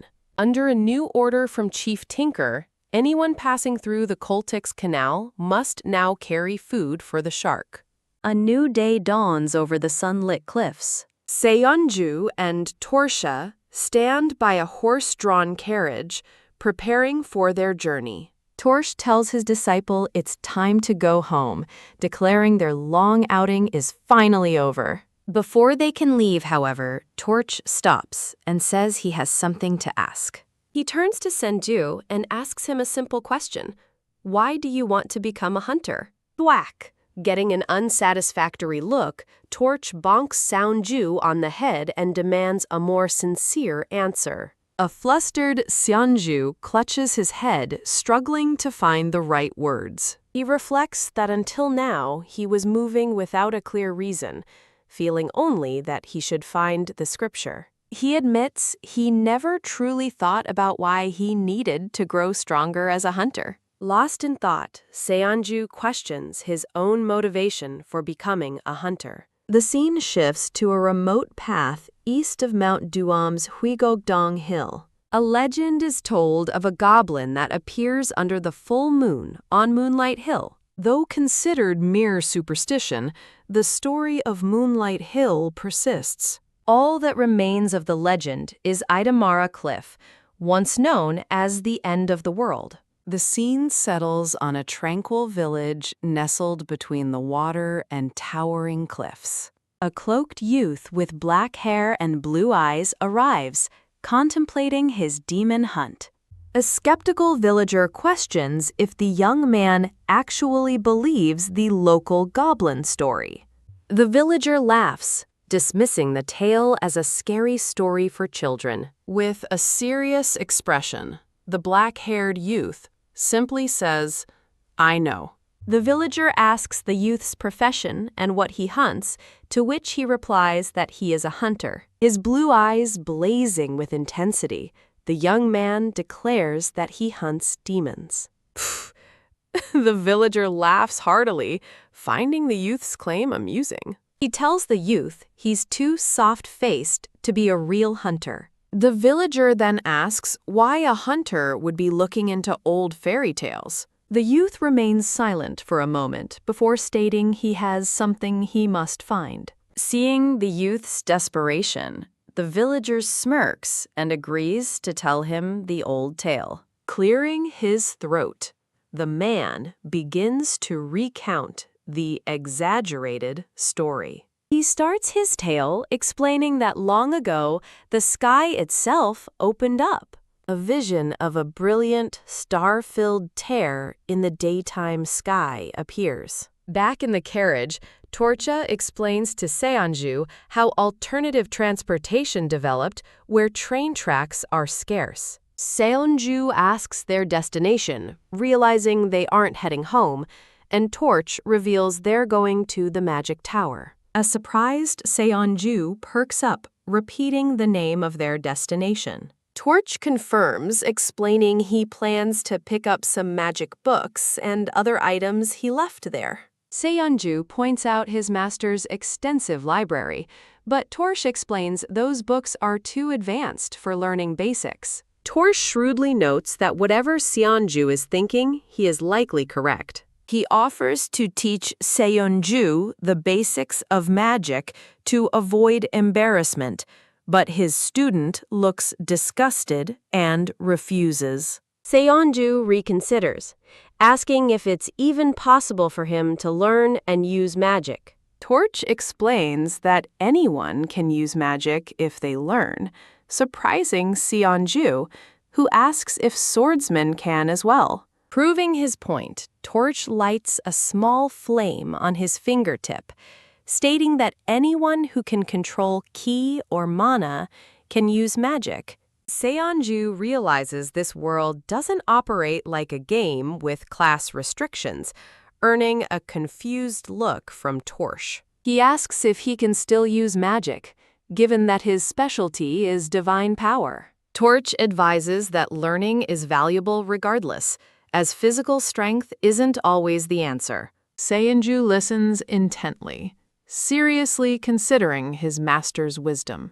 The story is to be continued. The scene flashes to a burst of golden light in the dark. Kah! A cloaked figure is blown back by a powerful shockwave.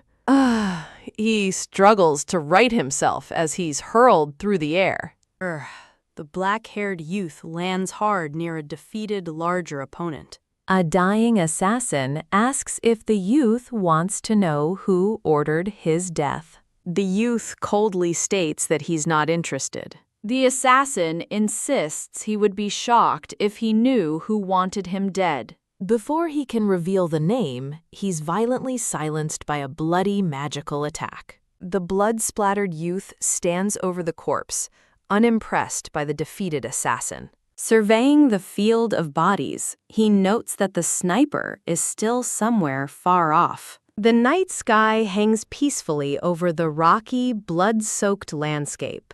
A close-up shows the youth's blood-stained cloak. He stands alert amidst the carnage, ready for the next threat. Nearby, a small, pink-skinned creature with purple hair and horns sits alone on a rock. The hunter approaches the small creature, thinking, "This one." The small demon thinks the hunter will die without its help. The black-haired youth apologizes to the small creature for the poor welcome. The creature asks if the hunter wants something, while he internally notes its horn marks it as a greater demon. He reflects that his goal was to slay the demon and gather intel.